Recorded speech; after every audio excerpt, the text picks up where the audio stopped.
There are mornings when fate makes its decision not in a boardroom, not at a signing table, but in an empty hallway under cold fluorescent light.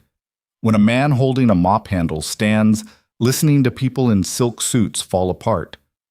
They didn't look at him. They never looked at him. But that day, that particular Thursday in November, the Invisible Man was about to save something their entire team of polished professionals could not. And when he stepped into that room, everything he had lost, buried, and quietly carried for 6 years was about to matter again. This is the story of Ethan Brooks. And it starts the way most important things do, with nobody watching. If this story moves you, drop a like and comment the city you're watching from. I want to see how far this has traveled. The elevator doors opened at 6:14 in the morning, and Ethan Brooks pushed his cart out onto the 32nd floor without looking up. He didn't need to look up. He knew this floor the same way he knew the layout of his apartment, not because he loved it, but because repetition carves its own kind of memory into a person. 14 steps from the elevator bank to the first conference room. The carpet near Suite 3204 had a soft spot in the subfloor that made a hollow sound when you rolled over it with a heavy cart. The air vents on the north side of the building hummed 2 tones lower than the ones on the south. He noticed these things. He noticed a lot of things. It was just that none of the things he noticed were ever written down in any performance review or mentioned in any meeting, because the people who held meetings on the 32nd floor of Ashford Capital Group did not think to consider what the maintenance staff noticed. That was fine. That was the arrangement. He pushed his cart, and they had their meetings, and the world stayed organized in the way the world preferred to stay organized. His cart had a loose wheel. The left rear one had been wobbling for 3 weeks, and he'd submitted a maintenance request for a replacement, but the facilities coordinator, a soft-faced man named Gerald who moved through the building like he was always running slightly late, had not gotten around to it. So the cart ticked with every rotation, a small rhythmic sound, almost like a clock. Ethan had stopped hearing it weeks ago. He started with the North Conference Room first, the way he always did. It was the smaller one, used mostly for internal meetings, and it didn't take long. He gathered the abandoned coffee cups, always more than you'd expect for a room that small, wiped down the long table, straightened the chairs, and ran the mop along the edges of the room where feet had tracked in whatever the Chicago sidewalks had deposited that week. November in this city meant the sidewalks gave you a combination of slush, rock salt, and something gray that defied easy categorization. He worked quietly. He had always worked quietly. Even before this job, even in his other life, Ethan Brooks was not a man who took up more space than he needed. His daughter had asked him that morning why he had to leave so early. She was 6. Her name was Maya, and she had her mother's eyes, on the same particular shade of brown that looked almost amber in certain light, and she had started asking harder questions in the past few months, the way children do when they cross some invisible developmental threshold, and suddenly the world is full of things that require explaining. Because the building needs to be clean before the people get there, he told her. He was putting on his work boots at the door of their apartment, the ones with the steel toe that he'd bought 2 years ago at a discount store in Pilsen. Why can't they clean it themselves? Because that's my job. But why is that your job? He looked at her. She was sitting on the arm of the couch in her pajamas, the ones with the small cartoon bears on them, and her hair was still flattened on one side from sleeping. There was a seriousness in her face that she had not inherited from him. That was her mother's seriousness, the particular look of a person who genuinely wanted to understand something and was not going to let it go until they did. Somebody's got to do every job, he said finally. That's why. She considered this for a moment. Okay, she said, apparently satisfied, and climbed off the couch to go find her cereal. He stood at the door a moment longer than he needed to, his hand on the knob. Outside, a garbage truck was making its early run down the street, its mechanical groan carrying up through the cold air to their third-floor window. He pulled the door shut behind him and took the stairs down. On the 32nd floor, the main conference room, Suite 3200, the big one, the one with floor-to-ceiling windows that looked out over the lake, had been reserved for today's meeting. Ethan knew about it the same way he knew about most things in that building. Not because anyone told him directly, but because information moved through a place like water, finding the low ground, and if you were the person everyone looked past, you heard a great deal. For the past 2 weeks, the 32nd floor had been in a particular kind of organized tension. Not chaos, not yet, but the preliminary vibration of something large approaching. He'd overheard fragments in hallways, pieces of conversations that stopped when certain people noticed him and then resumed when they assumed he had moved far enough away. A deal. A South Korean firm. Something in the range of $50 million. He didn't know the specifics and hadn't tried to find them out. It wasn't his business. He pushed his cart. He cleaned the windows. He restocked the paper towels in the executive restrooms and said good morning to the security guard at the desk named Raymond, who was one of the few people in the building who said good morning back. He began wiping down the big conference room table. It was a 16-foot piece of dark walnut, the kind of table that existed to make people feel the weight of what was happening on it. When he heard the first sign that something had gone wrong, it was a voice from the hallway, high-pitched, moving fast. "Tried him 3 times. He's not answering." Then another voice, lower, trying to project calm that wasn't quite there.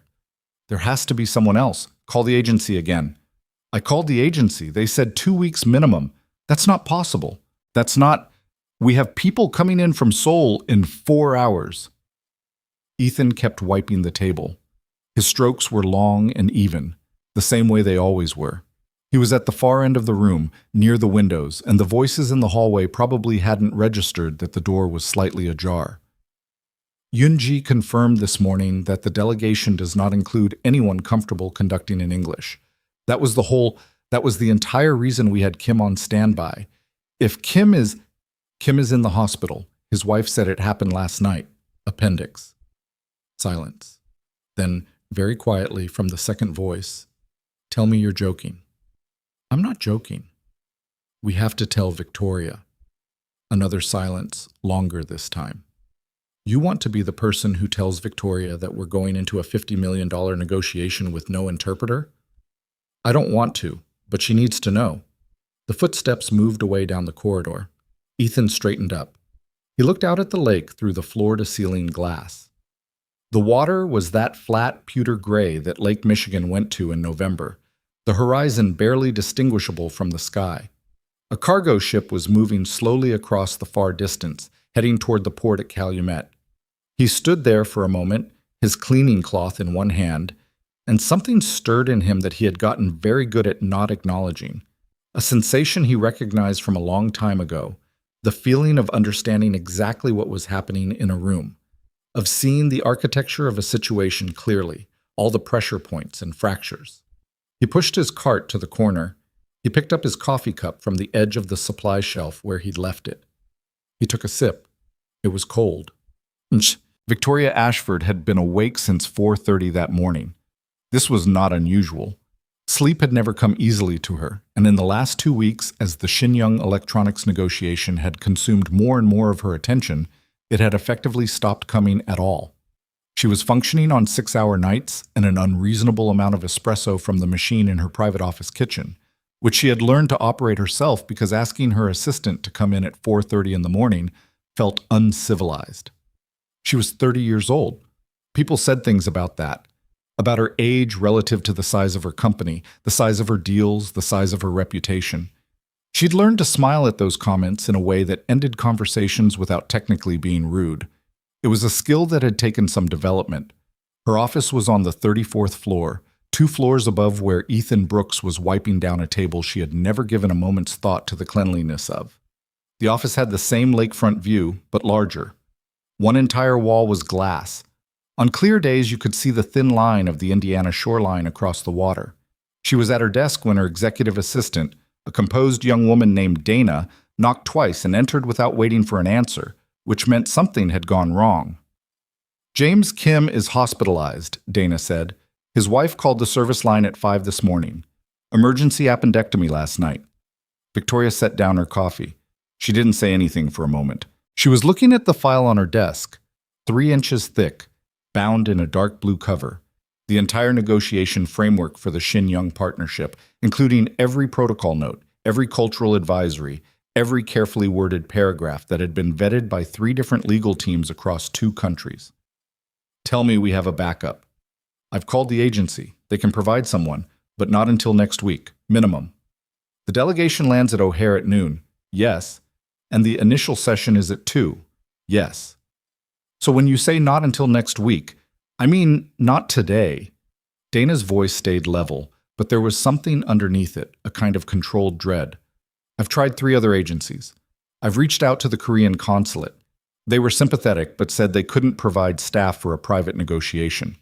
I have 2 names from the University Korean Studies Department, but neither has any experience with business negotiation, or contracts, or finance.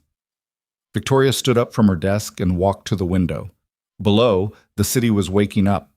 The early traffic on Lakeshore Drive, the first runners appearing on the path along the water despite the cold, the lights of a few early opening restaurants, their signs making yellow and red smears against the gray morning.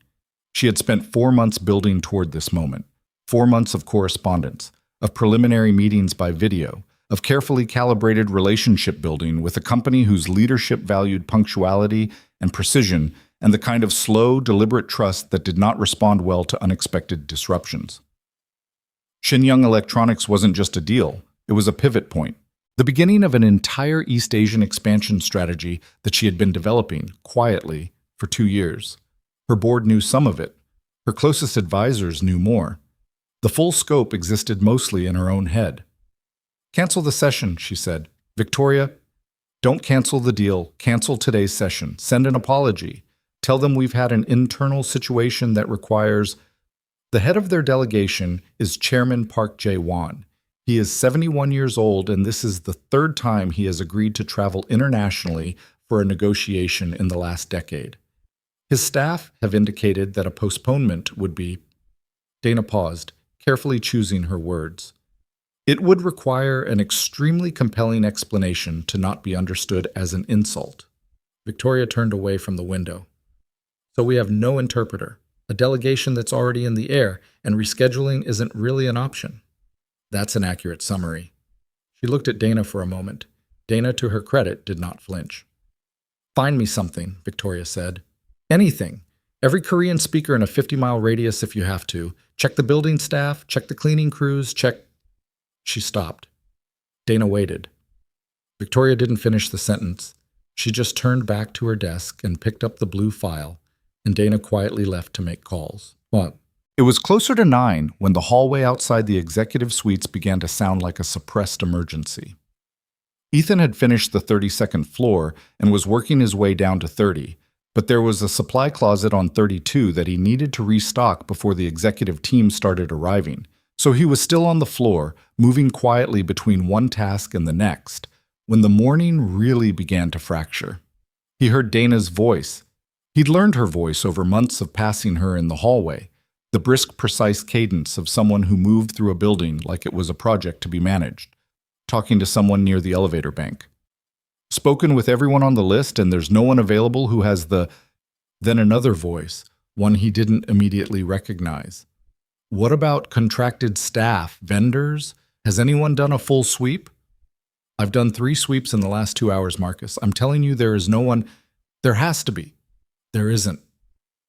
Ethan was near the supply closet, his back to the hallway, taking inventory of paper towel stock, when he heard the 3rd voice. He recognized this one. He'd heard it before in fragments. In the elevator once, in the lobby twice, but never this close, and never with this particular strain in it. Victoria Ashford. Then we go in without one. We use written communication, translation software, whatever we have. Chairman Park doesn't use translation software. This was Dana again. His office was explicit about that during preliminary correspondence. He considers it... I know what he considers it. A pause. I know. Ethan did not turn around. He was counting rolls of paper towels. Or at least that was what his hands were doing. He was back in Seoul. Not literally, not physically, but some part of his brain that he kept a door closed on had swung that door open a crack. And what came through was a specific conference room in the Yeouido Financial District. A long table, the smell of green tea, and the voice of a senior negotiator saying something in Korean that the junior interpreter had rendered entirely wrong. A mistake so subtle that only Ethan, sitting 3 seats away as a secondary auditor, had caught it. He had caught it because he listened the way other people listen to music, not for the words, for what was underneath the words. If we walk in there without an interpreter, Marcus, whoever Marcus was, said, "We are telling Chairman Park that we didn't care enough to be prepared." That's the message. That's what he takes back to Seoul. I'm aware of that. So what do we do? A long silence, the kind that happens when several intelligent people have arrived at the same wall simultaneously. Ethan closed the supply closet door.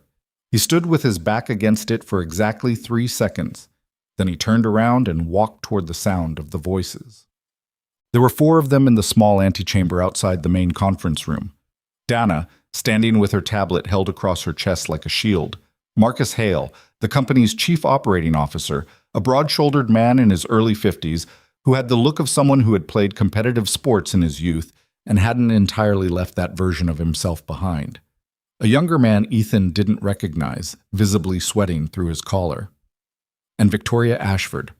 She was smaller than he'd expected, from the few times he'd seen her at a distance.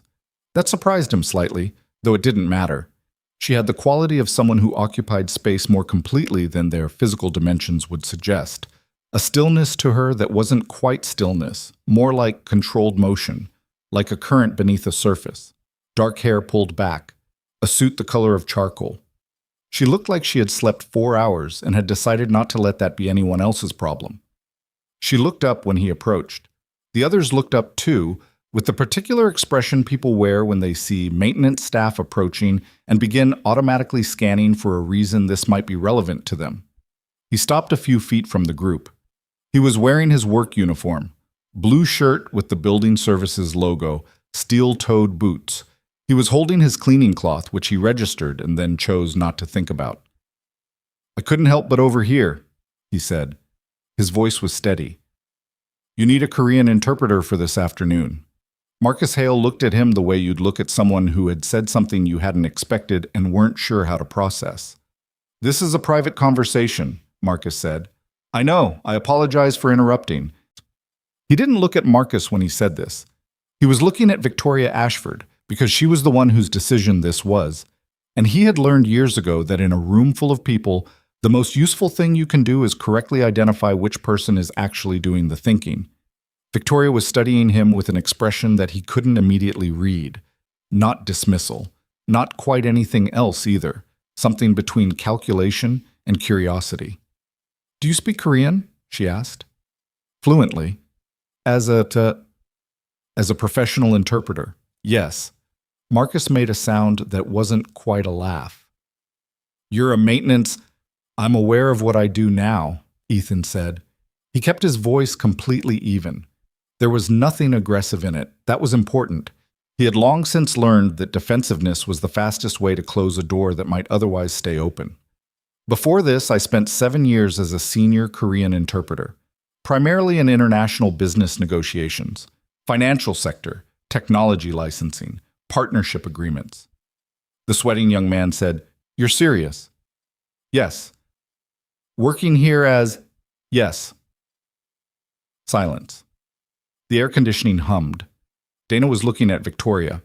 Marcus had the expression of a man doing rapid calculations about how something like this would look. The young man was still sweating. Victoria Ashford had not changed her expression. She was still looking at him, and he was starting to understand what the quality of her gaze was. Not scrutiny exactly, but something more active than that. More engaged. The look of a person who processed information quickly and was currently processing. "What's your name?" she asked. "Ethan Brooks." "How long have you been with the building?" 2 years and 4 months. "Why did you stop interpreting?" It was not the question he had expected. People in her position usually asked about credentials, certifications, verifiable things.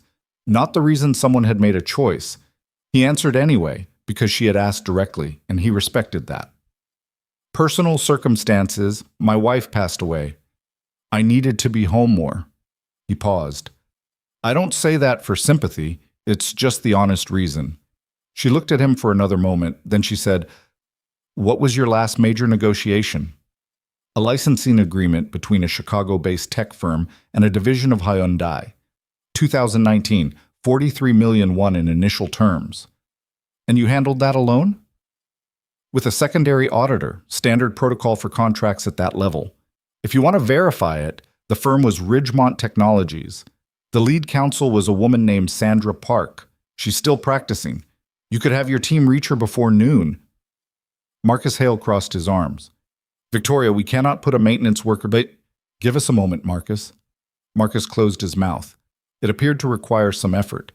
Victoria took 2 steps toward Ethan, and he held his ground, not because he was trying to establish anything, but because stepping back felt like the wrong thing. She studied him for another moment. There was something almost uncomfortable in the directness of her gaze. Not hostile, just very precise, like being looked at through glass that had no distortion. The delegation arrives at noon, she said. The session starts at 2. That gives us... She glanced at her watch, a thin, unobtrusive thing. 4 hours. If I bring you in on this, I need you to understand the framework, the cultural dynamics, and the position we're taking into this first session. That's not a small amount of information to absorb. I understand. I need you to tell me right now, honestly, if there's anything about your current ability to do this job that I should know, any reason this might not work. He thought about it. He actually thought about it, which she seemed to register. I haven't done it professionally in 6 years, he said. That's the honest answer. The language is not the problem. Language doesn't leave the same way other things do. But I'm going to be rusty on some of the formal register patterns. And if there are any technical terms specific to your industry that I haven't encountered, I'll need you to flag them in advance. She nodded slowly, like she was filing that answer somewhere specific. What's your schedule for the rest of this morning? I have 2 floors to finish before noon. I'll need to arrange coverage. I'll have Dana take care of that. She turned slightly. Dana? Yes, Dana said, already moving. Victoria looked back at Ethan. Can you start in 20 minutes? Yes. She extended her hand. He shook it. Her grip was firm and brief, the handshake of someone who had stopped using it to make points and now just used it to close agreements. Don't be late, she said, and turned and walked back toward her office, her heels making a clean, even sound on the polished floor. Marcus Hale was still standing there. He looked at Ethan with an expression that was not quite hostility and not quite anything warmer than that. For what it's worth, Marcus said, I think this is a mistake. Okay, Ethan said. He pushed his cart back toward the service elevator. He had 20 minutes to call his neighbor Mrs. Kowalski and ask if she could cover the school pickup for Maya this afternoon. And he had to think through how to explain to his daughter, later tonight, why his day had gone the way it had without making it sound like more than it was. The cart ticked along behind him on its loose wheel. He pressed the elevator button and waited. The briefing happened in a smaller room off the main conference suite. They had set up a folding table and covered it with printed documents, contract abstracts, cultural advisory notes, and a schematic of the Shenyang corporate structure that looked like a map of a small country. Dana brought him a cup of coffee without being asked, which he noted and appreciated. The lead attorney, a sharp-featured woman named Patricia Wills, who had clearly not been part of the decision to involve him and was managing her feelings about this with professional rigidity, walked him through the core negotiation structure in 45 minutes. He listened in the specific way he had trained himself to listen, not sequentially, but structurally, building the architecture of the deal in his head as she talked, noting the places where the language was ambiguous and the places where it was deliberately vague. There were several of both. This clause on the right of first refusal for secondary markets, he said at one point, interrupting, which he could tell Patricia did not appreciate. What about it? The English reads as a 30-day window. What's the corresponding language in the Korean version? Patricia blinked. She looked at one of the junior associates who shuffled through papers. The Korean version has a different specific duration listed? Ethan asked. It says, the associate looked up. It says 45 days. Silence. Patricia stared at the document. That's a significant variance for a clause at this level, Ethan said, keeping his voice neutral. Depending on the secondary markets involved, a 15-day difference could have meaningful contractual weight. That's... Patricia pressed 2 fingers to the bridge of her nose. That's a drafting error. That was not intentional. I know, But if it went into a session with Chairman Park's team before anyone caught it, and their legal team caught it, it would look like we were trying to slip something past them, Patricia said flatly. Yes, I see that. She pulled the document toward her and marked it in red. Her hand moved with the controlled precision of someone containing something. Good catch, she said, without looking up. He didn't say anything to that. He reached for the next document. They had lunch brought in, though nobody ate much of it. The energy in the room was the concentrated, slightly brittle energy of people running on adrenaline and performing competence they mostly had. Ethan ate half a sandwich and drank 2 more cups of coffee. He read through the cultural advisory notes, prepared by a consulting firm, and found them generally accurate but somewhat surface level. They covered the obvious things, the formality of initial greetings, the importance of business cards and how they were exchanged, the protocols around seating. What they didn't capture well was the more layered thing, the way trust was actually built in extended Korean business relationships, the way a well-timed silence could communicate more than a page of careful language. He added his own notes in the margins of the document with a pen Dana had provided. Marcus Hale came in at 11:30, looked at Ethan's notes, and didn't say anything. He stood there reading the margin notes for a moment, then set the paper down without comment and left. At 12:45, Ethan excused himself to the restroom. He washed his hands and looked at himself in the mirror. He was wearing a suit that didn't quite fit. Someone, Victoria he assumed, through Dana, had arranged the loan of a jacket and trousers from somewhere in the building, probably a garment bag in someone's office. The jacket was a size large in the shoulders. The trousers were close enough. There had been a clean dress shirt as well, still in its dry cleaning cellophane. He looked like what he was, a man who had been equipped in a hurry. He thought about Maya, who at this moment was sitting in her first-grade classroom working on the letter sounds unit, completely unaware that anything unusual was happening in her father's Thursday. He straightened the jacket. He went back to the conference room. At 1:52 p.m., the delegation from Shin-Young Electronics arrived on the 32nd floor. There were 7 of them. Chairman Park Jae-won, who moved at the deliberate pace of a man who had learned that the pace at which you moved communicated something about you. His executive secretary, a woman named Kwon Se-jin, who walked 1 precise step behind and to the left. 2 senior vice presidents whose names Ethan memorized immediately from the introduction cards Dana had prepared. A legal advisor, a financial analyst, and an interpreter, their own interpreter, a young man named Lee Dae-hyun, who was there to render English into Korean for the chairman, not the reverse. This was something the briefing documents had glossed over. The delegation had their own interpreter. They hadn't been planning on needing Ethan's counterpart service at all. They'd been counting on Kim. Ethan processed this immediately. The delegation didn't know yet that Kim wasn't coming. They would find out in approximately the next 45 seconds when they walked into the conference room and saw Ethan standing where Kim was supposed to stand. He was standing at the correct position, left side, slightly behind the primary seat, as was protocol. Chairman Park entered the room, and his eyes moved around it with the efficiency of a man who had walked into many rooms and assessed them all. His gaze landed on Ethan and stopped there for a fraction of a second. Then he looked at Victoria, who was standing at the head of the table. Ethan spoke before anyone else could. He spoke in Korean. Chairman Park, good afternoon. My name is Ethan Brooks. I will be serving as interpreter for Ashford Capital Group today. I apologize for the last-minute change. Your expected contact faced a medical emergency this morning, and we wanted to ensure you had a smooth session. We're honored by your presence. He had phrased it carefully. Not an excuse. Not an apology that required a response. A statement that acknowledged the disruption, gave a factual reason, expressed appropriate deference, and moved forward. Chairman Park looked at him for a moment. Then something moved in the older man's face, subtle, not quite a smile, more like a door opening a small amount. And he responded, Your Korean is northern. It wasn't a question. My instructor was from Pyongyang originally, Ethan said, via Seoul University. He considered his accent a point of pride. The chairman looked at him a moment longer. Then he made a brief sound that, in context, Ethan recognized as the Korean equivalent of a short laugh. Not a warm laugh, a surprised one. Sit, the chairman said, and moved to his place at the table. Ethan glanced across the table.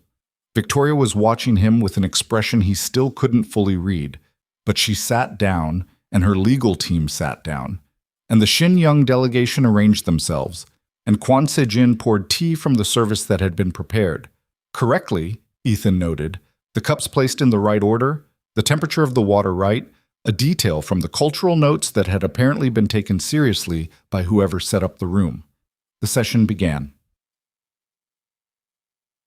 For the next 2 hours, Ethan lived in the space between two languages, which was the space he had spent years of his life learning to inhabit. It was not a comfortable space. It never was, for anyone who did it seriously. You were never entirely in either conversation. You were the membrane between them, responsible for carrying not just the words but the weight behind the words. The register, the implication, the thing that the speaker wanted to communicate beyond what they were technically saying. His first hour was rusty. He knew it. There were moments when he reached for a term and it came a half-second later than he wanted, moments when he chose a word and then immediately wished he had chosen the one behind it. He kept his pace steady, kept the tone consistent, and the rustiness, he thought, was not visible from outside. What was visible, apparently, was the catch. It happened at the 40-minute mark. The discussion had moved into the specifics of the secondary market clause, the one Patricia Wills had marked in red that morning, and Chairman Park's legal advisor said something in Korean that contained an embedded assumption about the 45-day window, an assumption that would have passed unquestioned if the clause hadn't already been corrected. Ethan translated the statement accurately. Then he added, in English, to Victoria, "The Korean Council is referencing the 45-day window. Our revised version uses 30. You may want to address the discrepancy directly here." Victoria looked at him.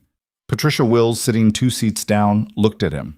Then Victoria looked at the Xinjiang delegation and addressed it directly, in clear English, acknowledging the variance, explaining it as a drafting error that had been caught in preparation and corrected that morning, and inviting their legal team to confirm the new language. Chairman Park said nothing during this exchange. He was watching Victoria. When the exchange concluded, the chairman spoke in Korean. Ethan translated. He says, approximately, that the directness is appreciated, that errors found and acknowledged before they become problems are the mark of a trustworthy partner. Victoria nodded. Her expression didn't change, but something in her posture shifted. A small adjustment, like someone who has been holding attention and released it carefully. The moment that almost ended everything came at the 3.5-hour mark, when the energy in the room had started to develop the particular fatigue of extended formal negotiation, the kind where people are still performing sharpness, but the performance is costing them. One of the Xinjiang senior vice presidents, the one named Choi Jun-ho, a younger man with an angular face and the quality of someone who was very good at his job and knew it, put forward a demand. He phrased it in formal Korean, structured in the particular way that made it sound like a requirement rather than a negotiating position. What he was asking for, in substance, was a right of operational audit. Xinjiang's team having access to review Ashford Capital's internal processes related to the East Asian portfolio on a semi-annual basis for the first 3 years of the partnership. The room went still. Marcus Hale's jaw tightened. Patricia Wills wrote something quickly on her notepad and pushed it toward Victoria. Ethan translated the demand accurately and completely. Then he waited. Because this was the part where his role technically ended, he had conveyed the information, and what happened next was not his decision. Victoria read Patricia's note. Her expression gave nothing away. "That's an intrusive ask," Marcus said, low, not intending it to carry across the table, though the fact that he said it at all suggested he'd momentarily forgotten where he was. Ethan kept his face neutral. He looked at the wall just above Chairman Park's head. He knew what this was. He had seen it before. Not this exact demand, but this structure, this particular shape of request. In Korean business relationships at this level, especially first partnerships, there was sometimes a test embedded in the negotiation. Not a trick exactly, but a deliberate probe of whether the other side understood what was actually being communicated. The demand wasn't primarily about audit rights. It was about trust architecture. It was a way of saying, we are about to give you significant access to our markets and our relationships. We need to know that this partnership goes both ways. The audit was a mechanism for that, but the mechanism wasn't the point. What Choi Jun-ho was watching for, what Chairman Park was watching for, was how Victoria responded to a demand that felt uncomfortable. He could translate that assessment into English. He could walk it across the table in the next 15 seconds and hand it to Victoria directly. He debated this for exactly the duration of one slow breath.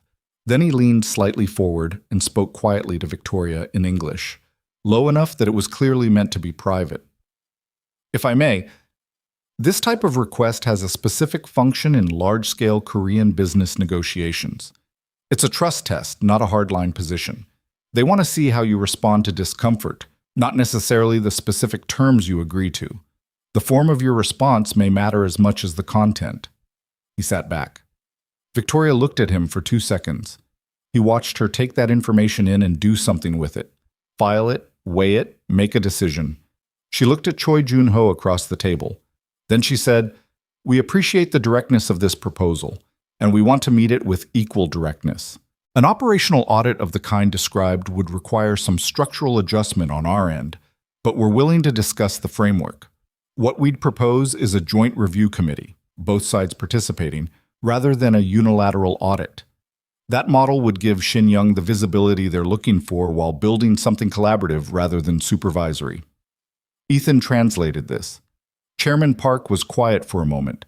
His eyes moved from Victoria to Ethan and back. Then he spoke in Korean. His voice was measured and carried the particular quality of someone who had reached a conclusion. Ethan translated. He says, "The suggestion is constructive and demonstrates a flexible understanding of partnership architecture. He would like to discuss specifics." He exhaled. He kept the exhale controlled, professional, inaudible. But under the table, where no one could see, his right hand, which had been pressed flat against his thigh for the last 90 seconds, finally relaxed. The session wrapped at 5:42 in the evening, 3 hours and 42 minutes, longer than any of them had planned for. The signing of the initial framework agreement, not the full contract, which would take another month of document work, happened at a small ceremony at the end, with the kind of formality that the chairman's presence required. Dana had arranged flowers, which had been the right call. Someone had sourced the correct brand of Korean green tea and had it ready, which had also been the right call. These were small things that added up to a message. When it was done, Choi Jun-ho, the VP who had delivered the audit demand, came around the table and spoke to Ethan directly. In Korean. He said that Ethan's handling of the session had been excellent, that his language was formal without being stiff, and that his knowledge of the trust architecture demand had been evident from the precision of his translation. Then he said something that Ethan didn't translate for the room. He said that the chairman had asked during the break who the interpreter was, and that when they had explained, a building services employee who had stepped in at the last moment, the chairman had said nothing for a moment and then said, "The best people are always the ones no one is paying attention to." Ethan thanked Choi Jun-ho for saying so. Then he straightened his borrowed jacket and went to find a glass of water because his throat was dry and his hands had finally stopped being steady, and he needed a moment that was not in front of anyone. He found it in the small alcove near the service elevator. His alcove, the one where he usually left his cart between floors. He stood there for a few minutes. The building was quieter now. The cleaning crew from the evening shift would be starting soon. He'd recognized the sounds of their equipment when they did. His phone had 2 missed calls from Mrs. Kowalski and a text from Maya. Maya's text read, "Daddy, when are you home?" and then 3 bear emojis, the same ones as on her pajamas. He typed back, "Little late tonight. Be home for dinner. Love you," and added a bear emoji of his own. Then he leaned against the wall and closed his eyes for a moment. He was tired in a specific way. Not the tired of physical work, which he knew well, but the tired of sustained mental presence, of being fully in a room for hours, of holding the weight of other people's words. He had missed it. That was the thing he hadn't expected to feel, standing in the hallway with his phone in his hand. He had expected relief, maybe. Or the simple satisfaction of a task completed. Not this other thing. This recognition that something he had told himself was gone had, in fact, not gone anywhere at all. It had just been waiting. He pushed off the wall, straightened his collar, and went back toward the conference room to retrieve the notes he'd left on the table. Victoria Ashford was standing at the window. The city was lit up now, the lake black beyond the lights, the whole skyline doing what Chicago skylines do in the early dark of November, going gold and silver and making you forget briefly that it's cold. She was holding a glass of water. She turned when she heard him come in. "The notes," he said, by way of explanation, and moved toward the table. "Ethan." He stopped. She was looking at him with an expression he hadn't seen on her face today, more open than the others, something behind the controlled surface. "The claws catch," she said. "That was before the session even started." "Yes." "And the audit demand." "Yes." She was quiet for a moment. "I've had interpreters in rooms with me before," she said. "Professional ones, expensive ones. I've never had one offer strategic context mid-session. It was appropriate to the moment. I may have overstepped." "You didn't." Her voice was direct. "You absolutely did not." She paused. "Why are you pushing a cart in this building?" He'd answered this question once today already. This time he gave her more of it. "My wife died when Maya was 3 months old. Complication during delivery. I was in Seoul when it happened.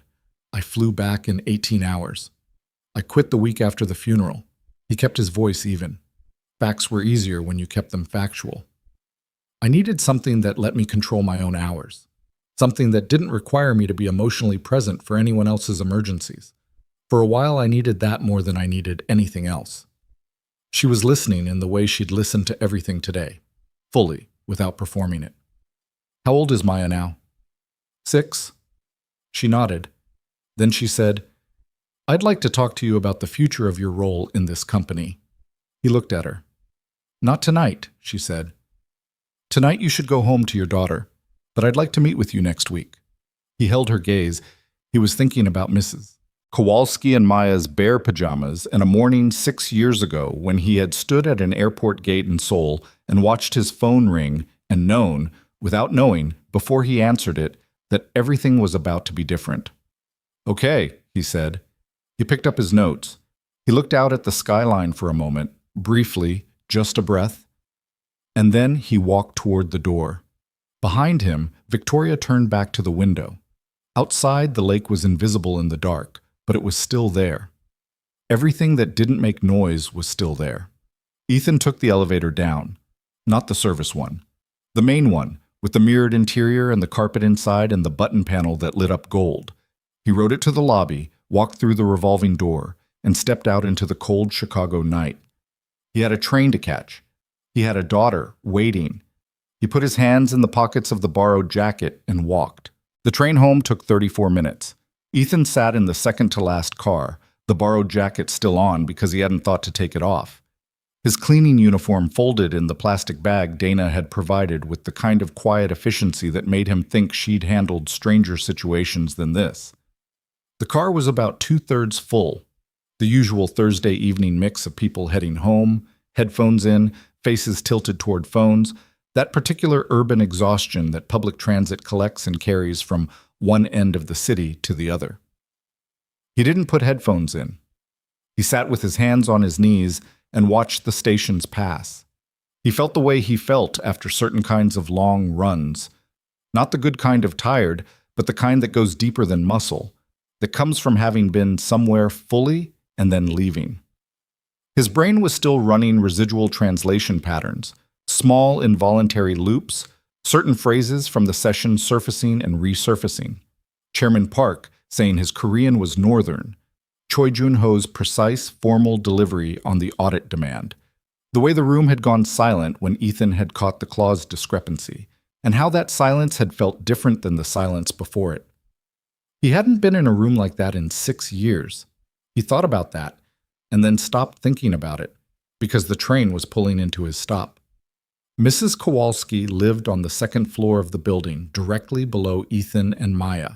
She was a retired postal worker in her late 60s who had lived in the building for 22 years and had strong opinions about most things and expressed them freely. She had started watching Maya on afternoons when things came up about 18 months ago, after Maya's previous daycare arrangement fell through, and what had begun as a temporary situation had quietly become something neither of them had formally acknowledged, but both had come to rely on.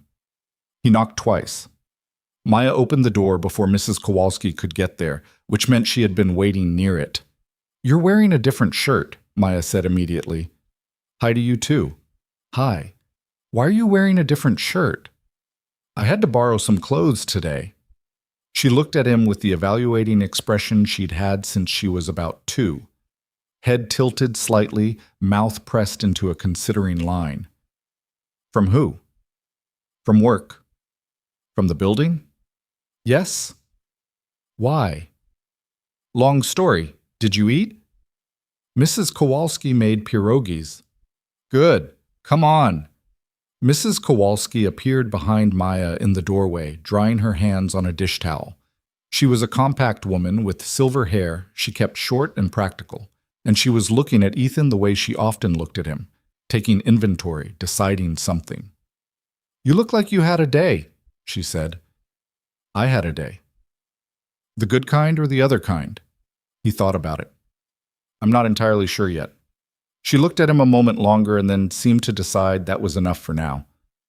"There are leftover pierogies. Take them up." "Mrs. Kowalski, you don't have to." "I made too many. Take them." He took them. Upstairs in their apartment, Maya sat at the kitchen table and told him about her day while he reheated the food, and he listened in the way he always listened to her. Entirely, without reservation, because she was the one person in his life with whom he had learned to simply stop managing himself and just be present. She told him about a boy in her class named Oscar who had said that bears were not actually omnivores and had been wrong, and how the teacher had had to explain it, and how Oscar had not seemed appropriately embarrassed about being wrong. She told him she wanted to bring her stuffed rabbit to school tomorrow, even though the rules said no stuffed animals, and she was building her case for why this was an unreasonable rule. She ate her pierogies while she talked, systematically, without slowing the talking. He ate across from her and did not think about the 32nd floor. Later, after she was in bed, pajamas with bears, as he'd pictured on the train, and a rabbit that had been granted a one-night exemption from the no stuffed animals policy and was sleeping on the pillow beside her. He sat at the kitchen table with a cup of tea that he mostly didn't drink and looked at the wall. The apartment was small. 2 bedrooms, a kitchen that opened into a living area, 1 bathroom they shared with a rotation system Maya had essentially invented herself involving whose turn it was to use the good towel. He had pictures on the walls. Maya at various stages, a few of Chicago that a colleague of his wife's had taken years ago, one of his wife herself laughing at a market somewhere, caught completely off guard by the camera. He didn't look at that one too often. He looked at it enough that it stayed real, which was all he asked of himself. He sat at the table for a while. Then he got up and went to the bedroom closet and moved a box of Maya's old baby clothes to the side and found the one behind it, a simple brown cardboard box that he had not opened in over 2 years. Inside it were a few things from the other version of his life, his interpreting certificates, a couple of reference letters, a small bound copy of the Korean Business Protocol Guide, 3rd edition, that his instructor Mr. Cho had given him when he passed his professional certification. There was also a photograph he didn't look at for long, himself at 28 at a reception in Seoul, in a suit that actually fit, standing with a group of people he'd worked alongside, all of them young and in motion and aimed at something. He put the box back where it was. He did not move it to somewhere more accessible. That felt like getting ahead of things. He went to bed at 10:30 and did not sleep for approximately an hour, and when he did sleep, he did not dream about anything that he could remember in the morning. The next morning was Friday. He went to work as normal. He took the service entrance as normal, clocked in at Gerald's desk, and initialed next to his name on the staffing sheet as normal, collected his cart from the equipment room. The cart had a different wheel now. Someone had finally gotten around to replacing it, and the new one turned cleanly and without sound. He noticed this immediately and wasn't sure what to do with the feeling it gave him, which was smaller and stranger than he expected. The 32nd floor looked the way the 32nd floor always looked, cleaned and reset, and without evidence of what had happened in it the day before. The big conference room had been restored to its standard configuration. The extra chairs from the delegation had been returned to wherever extra chairs went. The tea service was gone. The flowers Dana had ordered were gone. He cleaned it the same way he always cleaned it, starting from the north wall, working the cloth in long, even strokes across the walnut table. It occurred to him that if he hadn't overheard that hallway conversation yesterday, if he'd been on 30 instead of 32 when the panic set in, none of it would have happened. He would have finished his shift. He would have gone home. The deal would have collapsed or been postponed or lurched forward in some damaged form, and he would never have known his involvement had been possible. That was a strange thing to sit with. He didn't sit with it long. He was finishing the conference room when he became aware that someone had stopped in the doorway. He turned. It was Marcus Hale. The COO was in his suit jacket already, which most of the executive team didn't put on until closer to 9. He was standing with his arms at his sides and looking at Ethan with an expression that was difficult to parse. Not the dismissive version from yesterday, but not comfortable either. "Brooks," he said. "Mr. Hale." A beat. "Good session yesterday." Ethan didn't say anything. "I'm saying that because it needs to be said, not because I—" Marcus stopped, started again. "I was wrong to react the way I did.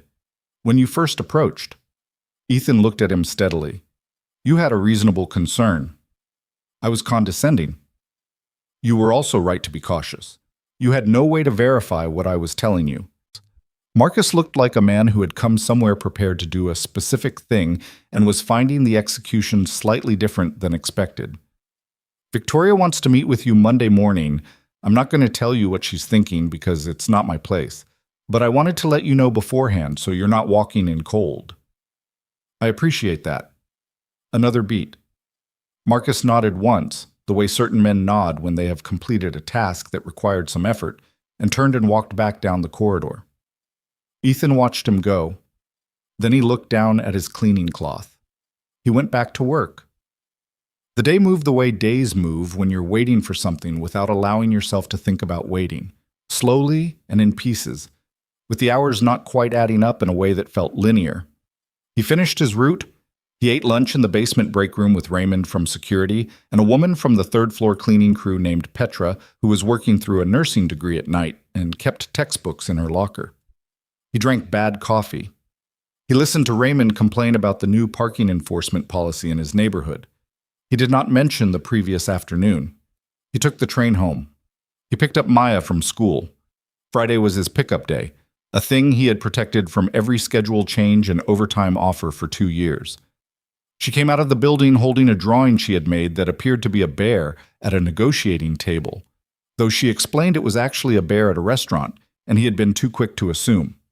They got dumplings from the place on 18th Street that Maya called the Good Dumplings Place, with the specificity of someone who had eaten dumplings at many places and done comparative analysis. Over dinner, she asked him about the different shirt again. She had not forgotten. She never forgot things she had filed as unexplained. "I had to help someone at work," he said, "with something I used to do a long time ago." "What did you used to do?" "I used to help people understand each other when they spoke different languages." She considered this with a dumpling on her fork. "Like a translator?" "Something like that." "Is that why you taught me some Korean words?" "Yes." "Did it go okay? Helping them?" He looked at his daughter across the table. 6 years old, bare pajamas at home, her mother's eyes in the restaurant light, not missing a thing. "Yeah," he said. "It went okay." She nodded like that settled something. "You should wear that shirt more," she said. "You look more like a dad in it." He wasn't entirely sure what that meant, but he filed it. The weekend passed in the ordinary textures of their life. Laundry, a trip to the public library where Maya checked out 4 books and had strong feelings about all of them before they'd left the parking lot, Sunday morning pancakes with the slightly wrong ratio of butter that he had been meaning to fix for 6 months and kept forgetting.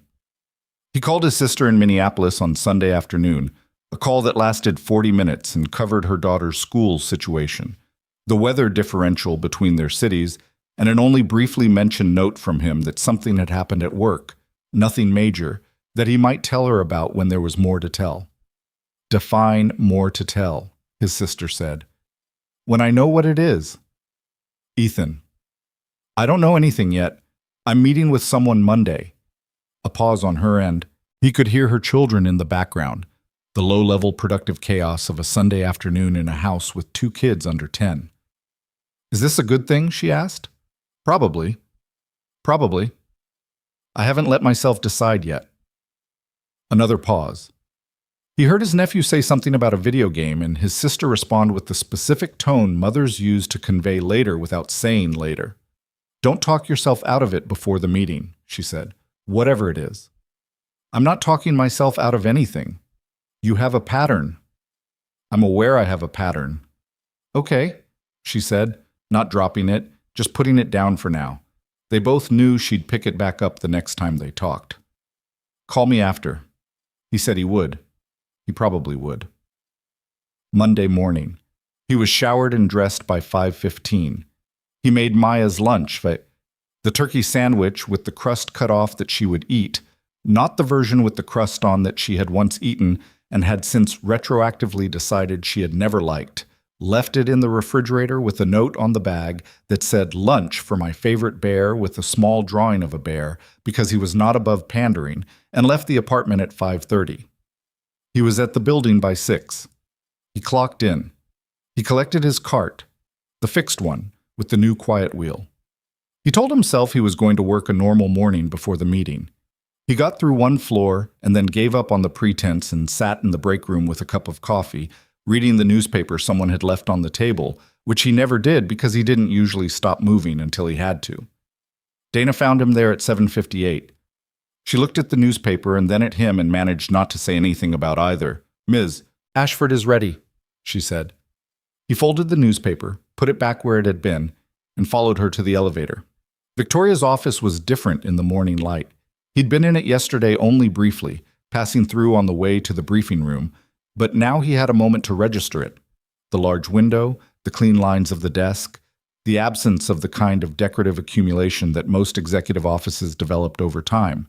No awards on the wall, no framed magazine covers. There was a single photograph on a shelf behind the desk, small enough that he couldn't make out the subject from where he stood. Everything else was functional, working. Victoria was on a phone call when he came in. She held up one finger, not dismissive, just a marker, 1 minute. And he stood near the window and looked at the lake, which was doing something complicated with the morning light, gray going to silver, going to a narrow band of pale blue near the horizon. She ended the call. Put the phone face down on the desk. Sit down, she said. Please? He sat in one of the chairs across from the desk. They were good chairs. Not ostentatious, just well-made. The kind that had been chosen because someone understood that the quality of a chair communicated something about how much time you thought the person sitting in it deserved. She had a coffee on her desk. She didn't offer him one. He didn't think less of her for it. She was clearly already 2 thoughts ahead of the conversation. I spent the weekend looking into your background, she said. Ridgemont Technologies, Sandra Park, your certification records. The negotiation database for major Korea-U.S. transactions from 2015 to 2019 has 3 deals with your name in the interpreter field. Probably more than 3, he said. Some of the smaller agreements don't go into the public record. 7 then, when I include the record Sandra Park sent me. You already called her. Saturday morning. She said you were the best she'd ever worked with. She also said she'd tried to reach you after you left the field and you hadn't responded. He hadn't. Sandra's emails had sat in his inbox for about 6 months before he deleted the account. He told himself it was about making a clean break. He wasn't entirely sure that had been true. She sounded like she meant it, Victoria said. The recommendation. Sandra doesn't say things she doesn't mean. It's one of her better qualities. Victoria picked up her coffee, looked at it, put it back down without drinking. I want to offer you a position. He kept his face where it was. Director of East Asian Partnerships. The role oversees our Korea and Japan strategy, which is currently coordinated by a 2-person team that has done reasonable work without the language capacity or cultural fluency to do it well. That changes if you're in the role. She paused. The compensation package is significant relative to your current salary. I won't pretend otherwise. We can discuss specifics when you've had time to think. He looked at her. Why are you doing this as a direct offer and not running it through HR? Because if I run it through HR, you'll get a form letter and a screening call with someone who has never been in a negotiation room, and you'll accept or decline on that basis. That seems like the wrong process for this particular situation. That's practical. It's also fair. You did something Thursday that none of my current staff could have done, including people who are paid considerably more than you are and who would tell you they are worth every dollar. A brief pause. They're not, mostly. He almost smiled at that. Almost. What would the role actually look like, he asked. Day to day? You'd be managing the ongoing Shin-Young relationship first. The framework agreement needs to turn into a full contract in the next 60 days, and you'd be the primary liaison. Beyond that, we have 2 prospective partnerships in Japan, one in technology infrastructure, one in logistics, that have been stalled because we don't have someone with the right combination of language and business fluency.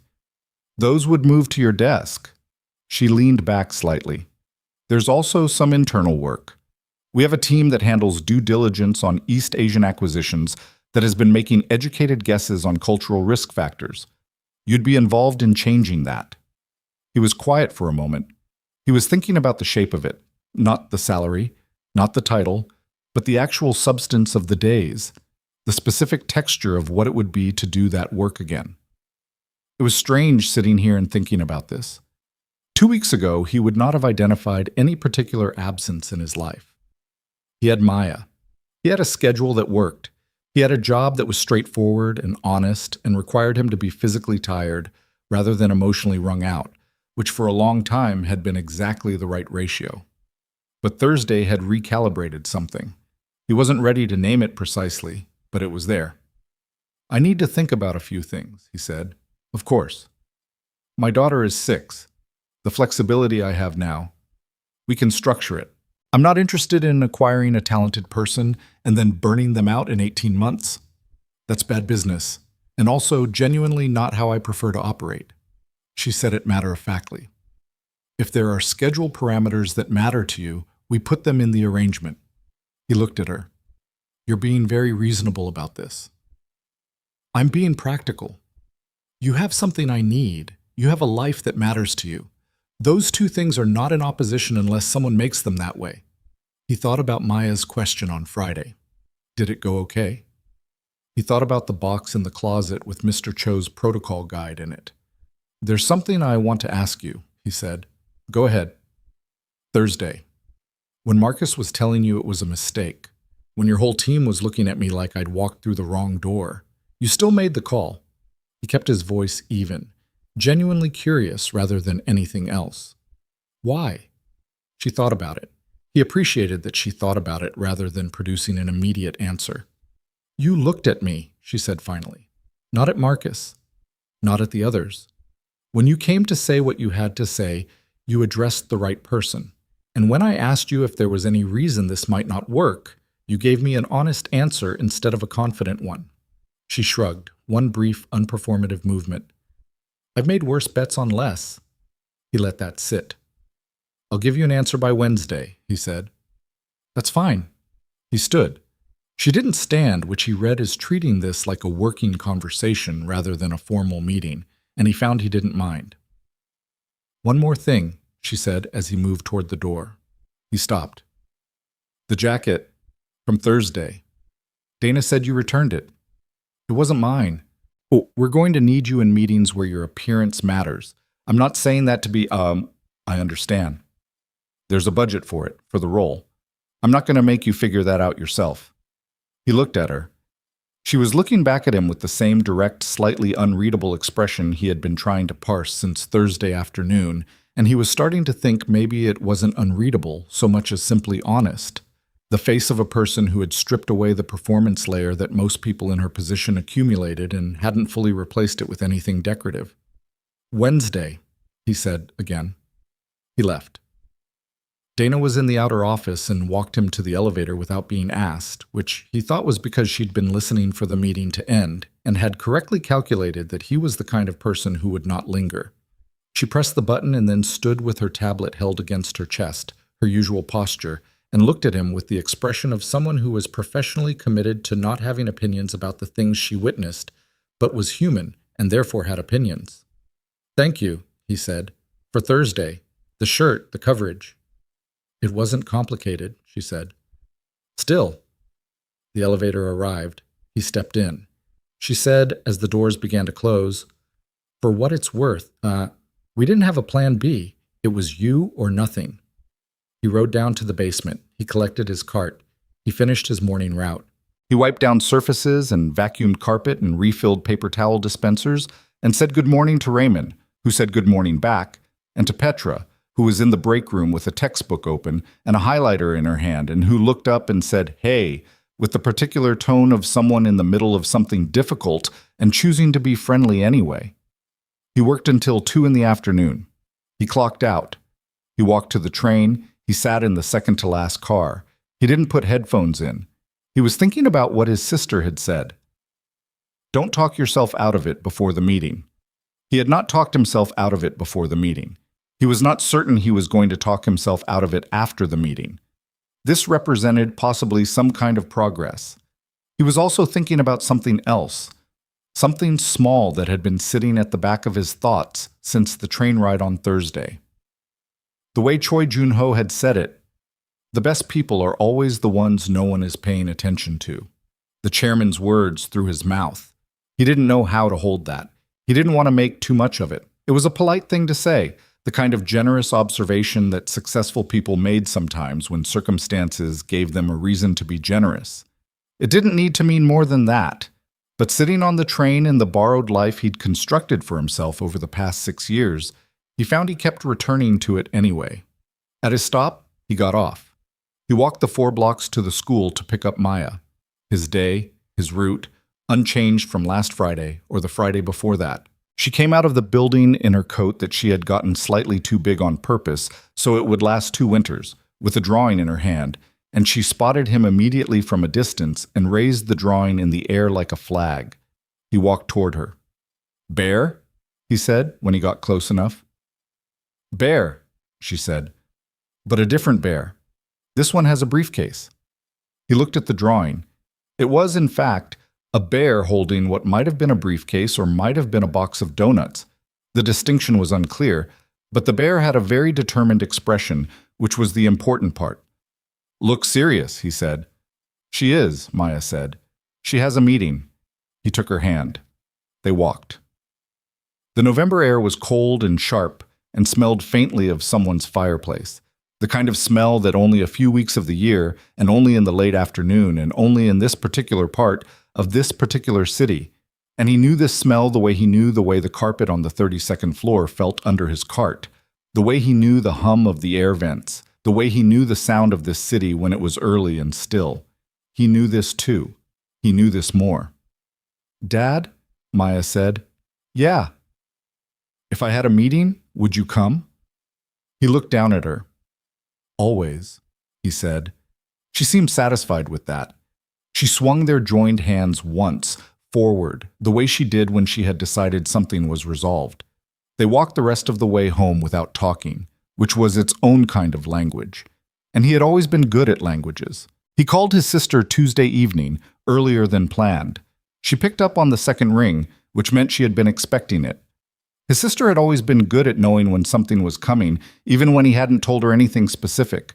It was a quality she'd had since childhood, a kind of atmospheric sensitivity to the people she was close to, the ability to read the pressure changes before the weather arrived. "So," she said, instead of hello. "So," he said. He was at the kitchen table. Maya was in the other room doing the homework that first grade had started sending home, which mostly consisted of tracing letters and answering questions about short stories, but which she approached with the focused intensity of someone preparing a legal brief. He could hear her eraser working. "Tell me what happened," his sister said. He told her. All of it. Thursday, the hallway, the session, the clause catch, the audit demand, Choi Jun-ho's comment at the end, the meeting Monday morning with Victoria, the offer. His sister was quiet for a long time after he finished. He knew her silences the way he knew most things about her. She had 3 or 4 distinct ones, and this was the one she used when she was actually thinking rather than managing her reaction. "Director of East Asian Partnerships," she said finally. "Yes." At Ashford Capital. Yes. Ethan. I know. What is there to think about? There's plenty to think about. Maya's schedule. Whether I... She offered to structure the schedule. You don't know that. You just told me she said that. He pressed 2 fingers to the bridge of his nose. There are things that felt right about the last 6 years.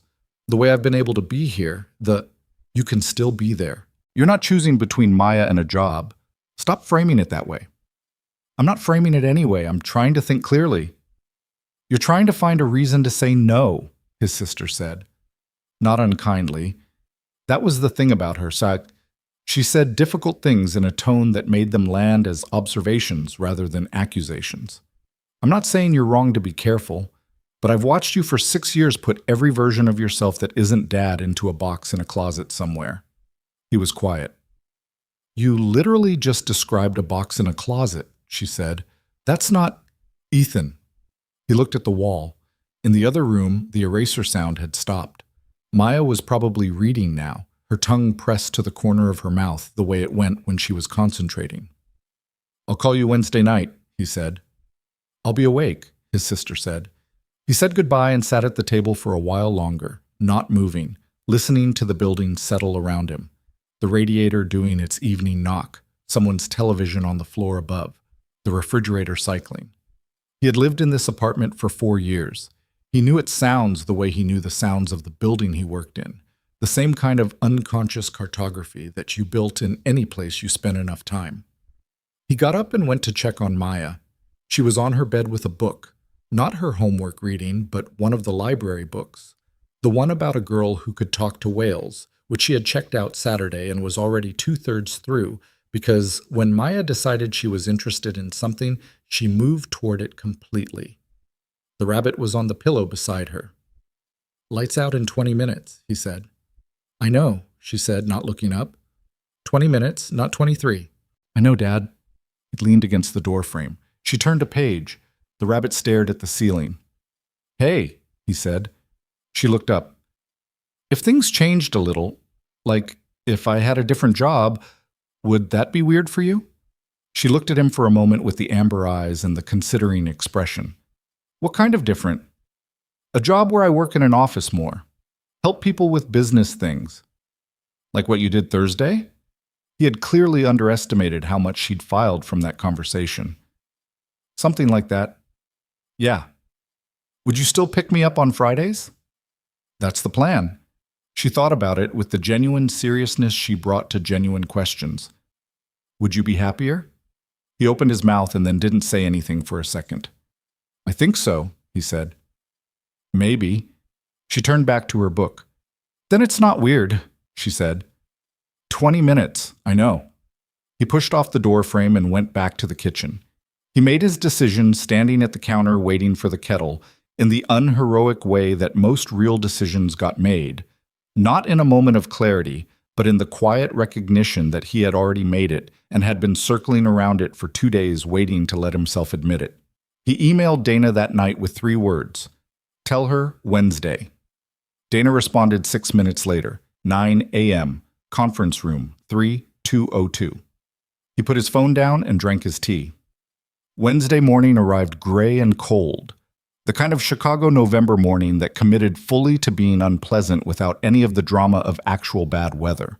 He dressed in his own clothes, not the work uniform, because the meeting was early and he'd go to work after, but his better clothes, the dark pants, and the gray sweater that Maya had once said made him look like a professor, which she'd meant as a compliment. The meeting was direct and shorter than Monday's. Victoria had a term sheet ready. Not a full contract, just the framework, numbers, and structure. He read it at the table while she had a call in the corner of the room, turned slightly away, giving him space that wasn't made a production of. He appreciated the practicality of that. The salary was more than he'd earned in his best year of interpreting work. The benefits were comprehensive. There was a line about schedule flexibility that was written in actual contractual language rather than informal assurance, which he noticed and which mattered. He had 2 questions when she came back to the table. The 2-person team I'm inheriting, who are they? Ryan Cho. No relation to any Cho you may know, He's from Cincinnati, and a woman named Bria Watkins. Ryan has an MBA and 2 years of experience in market analysis. Bria has a background in international law and speaks Mandarin. Neither speaks Korean. Both are competent within the limits of what they've been given to work with. Are they going to have a problem with reporting to someone who came from the maintenance crew? She looked at him. Is that something you're worried about? It's something I'd want to know going in. Ryan will probably have a transition period. He's the type who has to be shown before he's convinced. Bria is more pragmatic. A pause. I'll make sure they understand the full context. I'd rather make sure myself, he said. If it's the same to you. She looked at him for a moment. That's actually the better approach. Second question. The Shin Young contract. The full version, not the framework. When does that timeline start? It should have already started. We lost a week because Kim was unavailable, and we were using a stopgap to manage Korean correspondence in the interim. That stopgap has not been adequate. I'll need the full draft documentation today. I'll have Donna send it to your... She stopped, recalibrated. I'll have Dana get you access to the system. You'll have your own login before end of day. He nodded. Then he signed the term sheet at the bottom, in the space provided, with the pen she pushed across the table. His signature was unremarkable. It didn't feel like a moment. It felt like what it was, a decision already made, being committed to paper. You start officially Monday, she said, but if you want to begin on the Shin Young documentation before then, I'll begin today, he said. I'll finish my shift first. She looked at him. I gave Gerald my schedule for the week, he said. He needs time to arrange coverage. Of course, she said, and he couldn't entirely tell whether she was being polite or whether she genuinely hadn't expected that, but either way, she didn't make anything of it, which was the right call. He shook her hand across the table. Then he went downstairs and finished his Friday shift. 2 floors, the lobbies, the elevator interiors, and clocked out at 2 and took the train to pick up Maya. Thursday. His first day on the document work, if not the official role. He sat at the kitchen table after Maya was in bed with the Shin Young contract draft on his laptop and a cup of coffee going cold beside him, and he read it the way he'd learned to read contracts, not line by line, but architecturally, looking at the structure first, then the load-bearing clauses, then the language in the places where things could quietly go wrong. It took him 3 hours. What he found in those 3 hours was not catastrophic, but it was not clean either. The contract had been drafted by a very good Chicago law firm working in English and then translated, and the translation had been done competently enough that the meaning was preserved in every clause individually. But the tonal register across the document was inconsistent. Some sections formal and precise in the way Korean business contracts required, others slipping into a more casual American legal idiom that would read as slightly off to Chairman Park's legal team. Not wrong, just off. And in a relationship that was still in the early stages of trust building, off was worth fixing. He made notes in a separate document, 15 pages, single-spaced. Not all problems, some of them just observations. Places where a word choice could be made more resonant with the cultural context. Places where a structural decision in one section was creating a slight logical echo in another section 3 pages later. He emailed it to Patricia Wills at 11:45 p.m. with a subject line that read, Initial review, Shin Young full contract draft. She responded at 6:14 the next morning, which told him she had seen it arrive and had let it sit until morning and then read it immediately upon waking, which was probably her normal relationship with email and also probably not great for her general health. Her response was 3 sentences. I see what you mean on the tonal variance. We'll convene a review session Monday. Can you be there at 10? He replied, yes. He put the phone down and made Maya's lunch. Monday was a different morning from every Monday before it in the past 2 years and 4 months. He didn't take the service entrance. He stood on the sidewalk outside the building for approximately 4 seconds, longer than he meant to, shorter than it felt, and then walked through the revolving front door, past the marble lobby, and signed in at the main security desk rather than the service window on the side. The security guard there, a young man named Terrence, who Ethan had seen dozens of times but never spoken to directly, looked at his name on the system and then looked at him and then printed his visitor badge without comment, which was the professional thing to do. Raymond was at the service desk across the lobby. He caught Ethan's eye and nodded once. A slow, deliberate nod, the kind that communicated something that didn't need words. Ethan nodded back. He took the main elevator. 34. The doors opened and Dana was there. Not waiting for him exactly, but present in the way she was always present, already in motion, which in this building seemed to be her default state. "Your office is 3401, she said, falling into step beside him. "It was a storage overflow from the legal department. We've cleared it out. It's not large, but it has a window." "That's fine." "Your system login is active as of this morning. The Shin Young documentation is already in your folder. I've also put in the preliminary files on the 2 Japan prospects Victoria mentioned, Tanaka Infrastructure and Mori Logistics." "Thank you." "Ryan Cho and Bria Watkins know you're starting today. Victoria told them Friday. I don't know exactly what she said. I'll talk to them this morning. They're in 3403, the room next to yours." He stopped in front of the door marked 3401. It was, as Dana had said, not large. A desk, a chair, 2 additional chairs across from it, a filing cabinet, a window that looked not at the lake, but at the adjacent building and, through the gap between buildings, a slice of the street below. A computer that was slightly older than the ones in the executive suites, but newer than anything he'd worked on before. His name was on a card in the slot beside the door. Not a plaque, just a card, the temporary kind, white with black text, the kind they used while permanent signage was on order. Ethan Brooks, Director, East Asian Partnerships. He looked at it for a moment. Then he opened the door and went in and sat down at the desk. And after a minute, he stood back up and went next door. Ryan Cho and Bria Watkins were both at their desks when he knocked on the open door. Ryan looked up first, mid-20s, with the clean, somewhat generic appearance of someone who had spent the last few years performing professionalism for rooms full of people he wanted to impress. He had the look of a man who had absorbed the news of Ethan's appointment and was in the process of deciding how to relate to it. Bria was older, early 30s, with close-cropped natural hair and reading glasses pushed up on her forehead. She looked at him with a more direct openness, the expression of someone who preferred to form their own assessment. "Ethan Brooks," he said.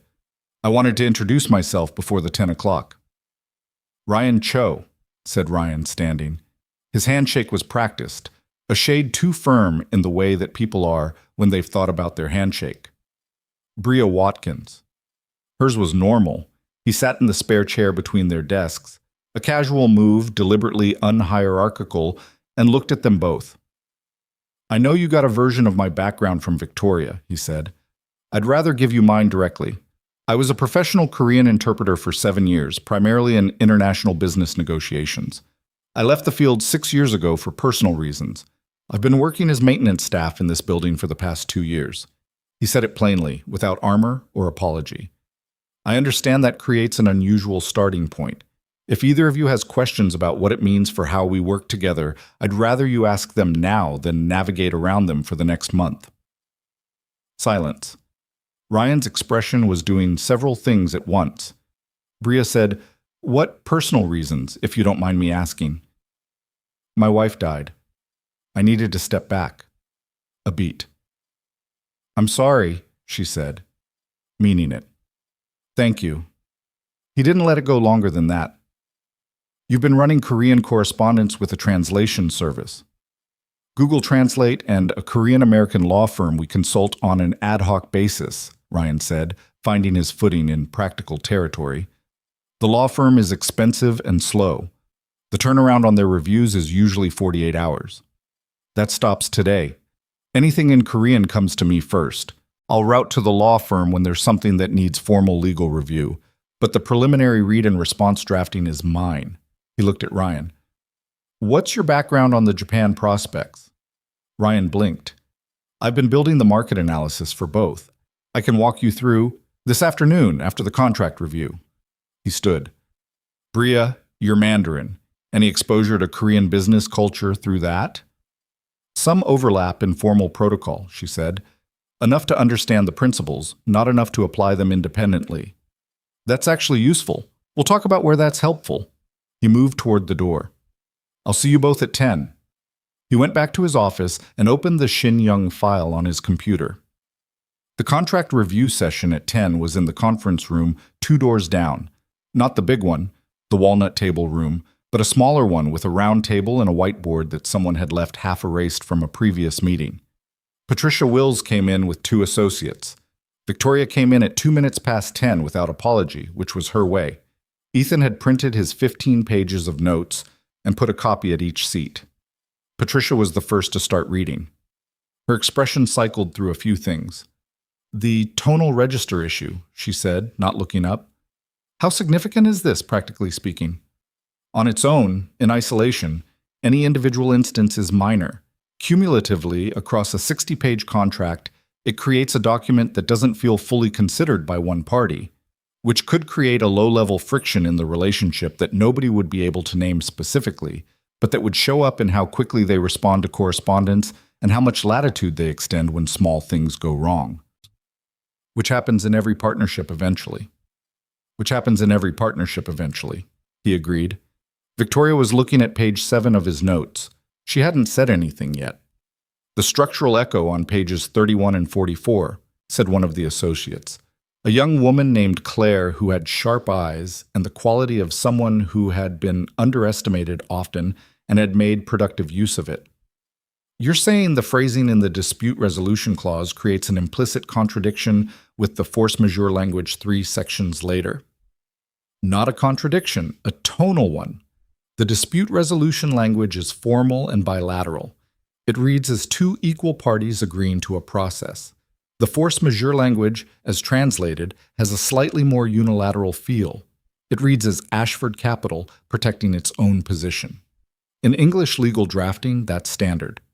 In the context of a Korean business relationship at this stage, where the trust architecture is still being established, it could register as asymmetric." Claire wrote something in her margin. "How do we fix it?" "I've suggested alternative language at the bottom of that page. It preserves the legal intent while evening the register." Patricia finally looked up. "You did this last night?" "Yes." She looked at Victoria. Something passed between them that Ethan didn't try to read. "There are a few items where I'd want to push back," Patricia said, turning pages. "The change you're suggesting on Clause 19, I think the original language is actually stronger for us legally." "It is stronger for us legally. The question is whether legal strength in that specific clause is worth the relational cost, if the other side's counsel notices the asymmetry." "And you think they will?"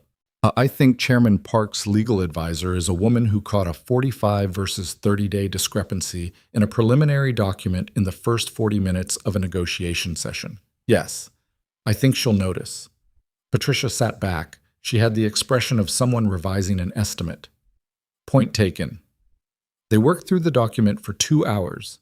It was the kind of work Ethan had not done in conference rooms for 6 years, but had, apparently, not lost the specific muscle memory for. The ability to hold multiple versions of a clause in his head simultaneously, to track the implications of a change in Section 3 on the language in Section 9, to argue a position on language that was neither purely legal nor purely cultural, but the intersection of both. By noon, they had a revised framework for the contract redraft. Claire was going to take the first pass. Patricia would review. Ethan would do the Korean register check on the final version before it went to Shin Young. Victoria left at 11:40 without comment, which meant she was satisfied. Ryan's market analysis, presented that afternoon, was better than Ethan had expected, and also worse in specific ways that mattered. The quantitative work was solid. Ryan had clearly spent serious time on the competitive landscape for both Japan prospects, and his financial modeling was clean. Where it fell short was exactly where Ethan had expected it to fall short. The qualitative risk assessment, the places where numbers couldn't tell you what you needed to know. "The Tanaka relationship," Ethan said, looking at the slide Ryan had put up. "The family ownership structure. You've noted it, but what's the implication for how we approach initial contact?" Ryan looked at the slide. "We go through the corporate office, standard outreach. Tanaka Infrastructure has been family-owned for 3 generations. The current CEO's father is still chairman emeritus. He's 83 and still comes to the office twice a week." Ethan leaned back. If we make initial contact without acknowledging that relationship structure in some way, without demonstrating that we understand the continuity between what the company was and what it is now, we start behind. Ryan was quiet for a moment. How do we demonstrate that? We reference the company's history in our introduction, specifically the second generation, Tanaka Hiroshi, who built the infrastructure division in the 1970s. The current CEO has talked publicly about his father in multiple interviews. Referencing that history signals that we did more than read the current annual report. That's not in any of the standard due diligence protocols. No, Ethan said. It's not. Ryan looked at his slide, then at Ethan, then at his slide again. He was doing the internal recalibration that people did when they encountered information that didn't fit the existing framework and had to decide whether to resize the framework. I can revise the outreach strategy, he said, finally. I'll work on it with you, Ethan said. It's not a criticism of what you built. The foundation is good. We're adding a layer.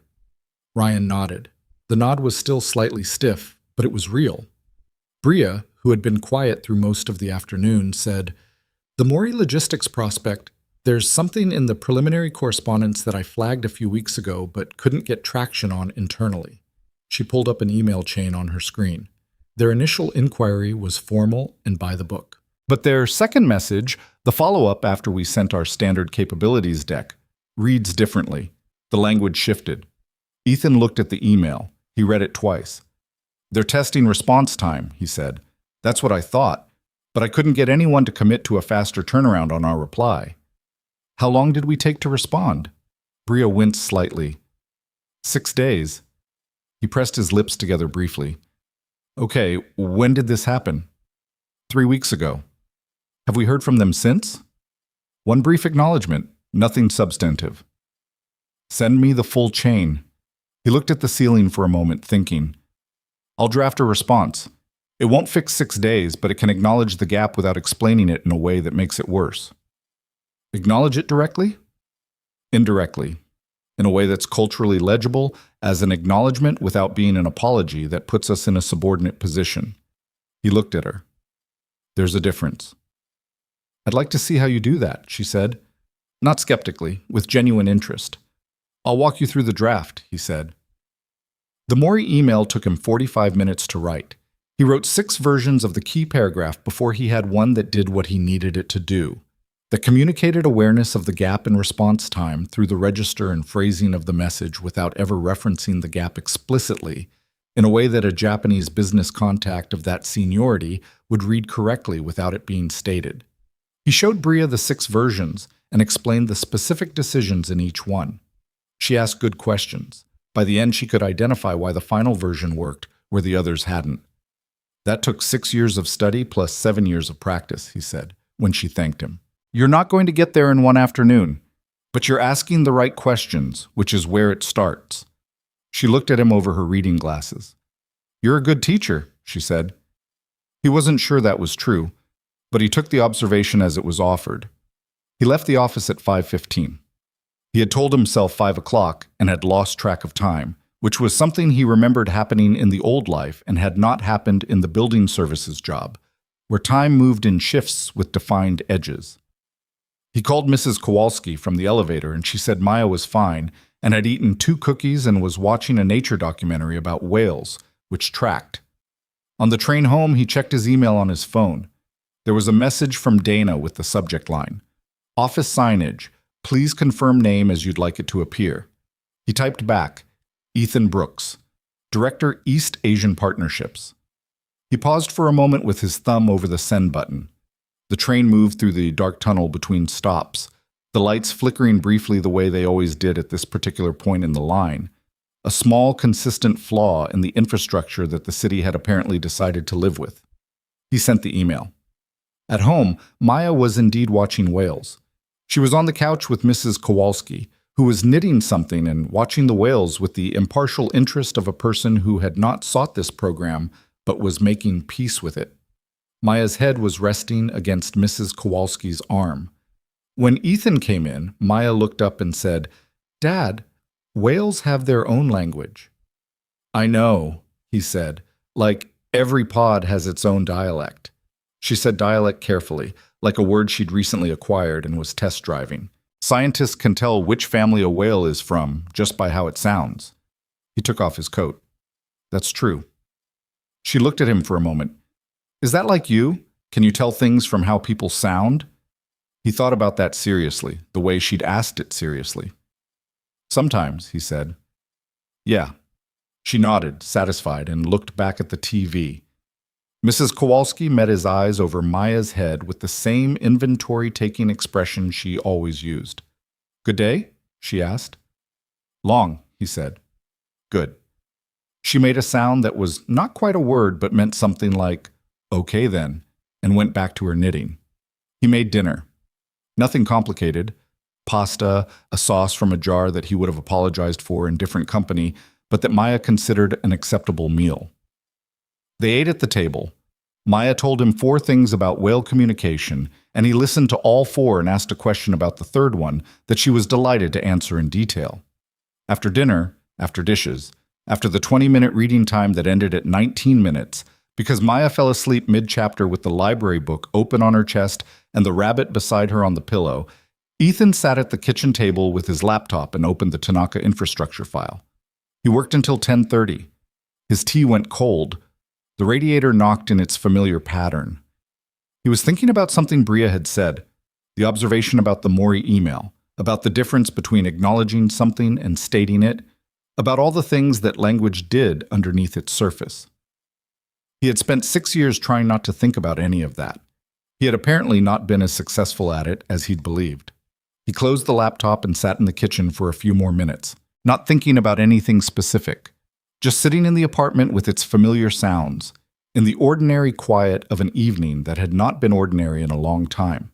His phone lit up on the table, a text from his sister. Well? He picked it up, typed. I started. 3 dots appeared. Then, it's about time. He put the phone down. He would call her this weekend.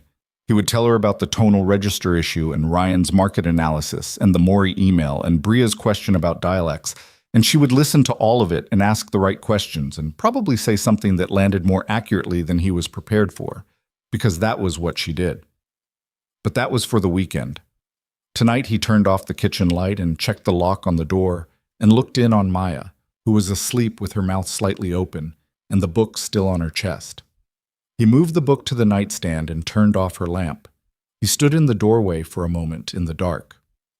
Outside, somewhere down the street, a car went by with its radio on, a brief pulse of music through the November night, there and then gone. He went to bed. He slept better than he had in a while. The revised Shin Young contract went to Seoul on a Wednesday, 3 weeks into Ethan's time in the new role. He sent it at 7 in the morning before Ryan and Bria arrived, before Dana had finished her first sweep of Victoria's calendar, before the building had fully shifted from its early maintenance rhythms into its executive floor energy. He sat at his desk in 3401 with the slice of street view and the slightly older computer and read through the final document one more time before attaching it to the email.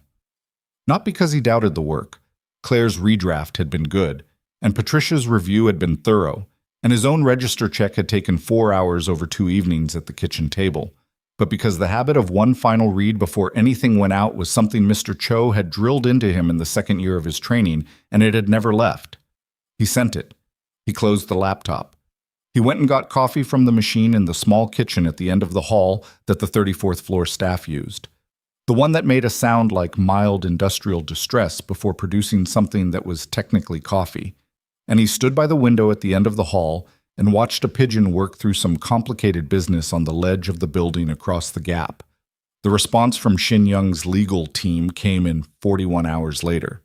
He was in a meeting with Ryan when his phone buzzed, and he excused himself to read it in the hallway.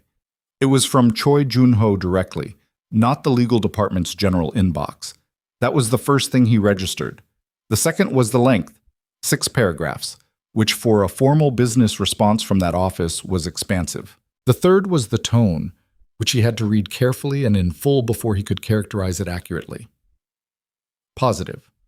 Cautiously, precisely positive, in the specific way that Korean business communication expressed approval.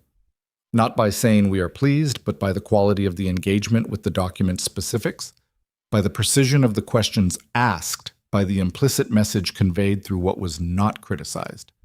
They had two substantive comments on the contract. Both were legitimate. Neither was the kind of thing that suggested fundamental disagreement with the terms. One was a technical clarification on the Joint Review Committee structure that Ethan had flagged internally 2 weeks earlier as a potential point of follow-up. The other was a request to add a specific mechanism for the semi-annual partnership reviews that was, when he read it carefully, not a new demand but a formalization of something already implied in the framework agreement. He typed a response to Choi Jun-ho in Korean, standing in the hallway outside the meeting room, one shoulder against the wall. It took him 12 minutes. When he was done, he read it twice, changed one word in the third paragraph, and sent it. Then he went back into the meeting with Ryan, who was waiting with the particular patience of someone who had registered that the interruption was significant and was deciding whether to ask about it. "Good news?" Ryan said. "Preliminary. We'll see." He sat back down and they returned to the Tanaka outreach strategy, which had been the subject of 2 weeks of careful preparation and was now approaching the point where preparation had to become action. The Tanaka outreach was, in some ways, the project that had most occupied his thinking in the early weeks of the role. Not because it was the highest stakes, the Shin Young contract was higher stakes in raw numbers, but because it was the project where he'd had to do the most original thinking, where there was no existing framework to revise and no prior relationship to build from. Tanaka Infrastructure was a mid-sized Japanese firm, family-owned through 3 generations, that had spent the last decade expanding quietly into Southeast Asian markets. Their interest in an American investment partner had been expressed once, obliquely, in a conference presentation that one of Ryan's market analysis sources had flagged. They had not been approached by Ashford Capital previously. They had been approached by 2 other firms in the last 18 months, according to information Ryan had surfaced, and had declined both times without explanation. Ethan had a theory about why. He'd read everything publicly available about the company: the annual reports, the industry profiles, a long interview with the current CEO Tanaka Kenji in a Japanese business journal that Ryan had found, and Ethan had spent an evening with a translation tool improving on. His theory was that Tanaka had declined the previous approaches not because the terms were wrong, but because neither firm had demonstrated that they understood what they were actually asking for, which was not a financial partnership in the American sense of the term, but an alignment with a company that understood itself primarily as a continuation of something, a carrying forward of a specific set of values and methods that had been built over 60 years. You couldn't approach that the way you approached a standard acquisition target. You couldn't lead with the numbers. He and Ryan had spent 2 weeks on the outreach letter, 17 drafts, which Ryan had found excessive until draft 11, when Ethan showed him the specific difference between what the letter was saying and what it would communicate to someone reading it from Tanaka Kenji's position. And Ryan had gone quiet for a moment and then said, "Oh," in the tone of a person who has just seen something they can't unsee. After that, Ryan stopped asking why they were on draft 17 and started asking better questions about the language. The letter they sent on a Thursday morning was 4 paragraphs. It was not long. The first paragraph referenced Tanaka Infrastructure's history, not generically, but specifically, naming the infrastructure division that Kenji's father, Hiroshi, had built in the post-war years and identifying it correctly as the foundation of the company's current Southeast Asian positioning. The second paragraph introduced Ashford Capital with restraint, without the standard catalog of assets and accomplishments that American firms tended to lead with. The third paragraph proposed not a partnership but a conversation, specifically framed as an interest in understanding Tanaka's vision for the next decade before discussing anything structural. The fourth paragraph was 2 sentences. Ryan had looked at the final version and said, "It barely says anything." "It says exactly one thing," Ethan said, "which is that we understand who they are. Everything else can wait." They sent it, and then they waited, which was its own skill, and one that corporate environments were not generally good at. In the 2 weeks after the letter went out, other things were happening. The thing Ethan noticed first, Because he was in the building every day now, and because his sense of its social geography had not disappeared just because his position in it had changed, was the shift in how certain people treated him. Not everyone. Most people on the 34th floor had accepted his presence with the practical adaptability that professional environments required. Dana was the same as she'd always been. Efficient, precise, faintly human around the edges. Claire from the legal team had become a genuine working ally. Bria had settled into a collegial rhythm that felt natural. Ryan was still in process, but moving in a direction. But there were others. There was a man named Stuart Price, who ran the company's North American real estate portfolio and sat on the executive committee. He was 47, had been with Ashford Capital for 9 years, and had the particular confidence of someone who had been in the room for every major decision of the past decade and had come to believe that his presence in those rooms was the significant variable. He wore his suits the way certain men wore suits, as a continuous statement. He and Ethan had been introduced formally in the first week, in the executive committee meeting that Victoria had included Ethan in as a matter of establishing his standing. Price had not been rude. He had been something more specific than rude. He had been precisely, calibratedly uninterested. The kind of uninterested that takes effort, the kind that communicated something without being actionable. In the elevator on Ethan's 5th day, they had been alone together for 4 floors. Building services to East Asian director, Price said, looking at the floor numbers. Quite a arc. It worked out, Ethan said. A sound that contained a completed thought he had decided not to finish out loud. Ethan looked at the floor numbers too. He didn't say anything else. He had been in enough rooms with enough versions of Stuart Price to understand what was happening, and to understand also that engaging with it directly would be the wrong move. Not because he was afraid of the confrontation, but because it was a waste of specific energy that he preferred to put somewhere else. And because the most effective response to Stuart Price was going to be the work, not the conversation. He knew this. He had always known this. It didn't make the elevator ride less unpleasant. There were also the 2 members of the executive committee, a woman named Cheryl Dunning, who headed investor relations, and a man named Todd Ferris from strategy, who had been present at the original Thursday negotiation, who had been among the first to doubt him when he'd stepped forward in that hallway, and who now had the particular social discomfort of people who had been wrong about something in front of witnesses and were managing the awareness of that wrongness through selective memory and a slight, persistent coldness. He noticed it. He didn't do anything about it. There wasn't anything to do. People were wrong about things, and then they either revised or they didn't, and his job was not to manage their revision for them. What he focused on was the work, which was substantial and getting more so. The Shin Young full contract was moving toward finalization. The Tanaka letter was out.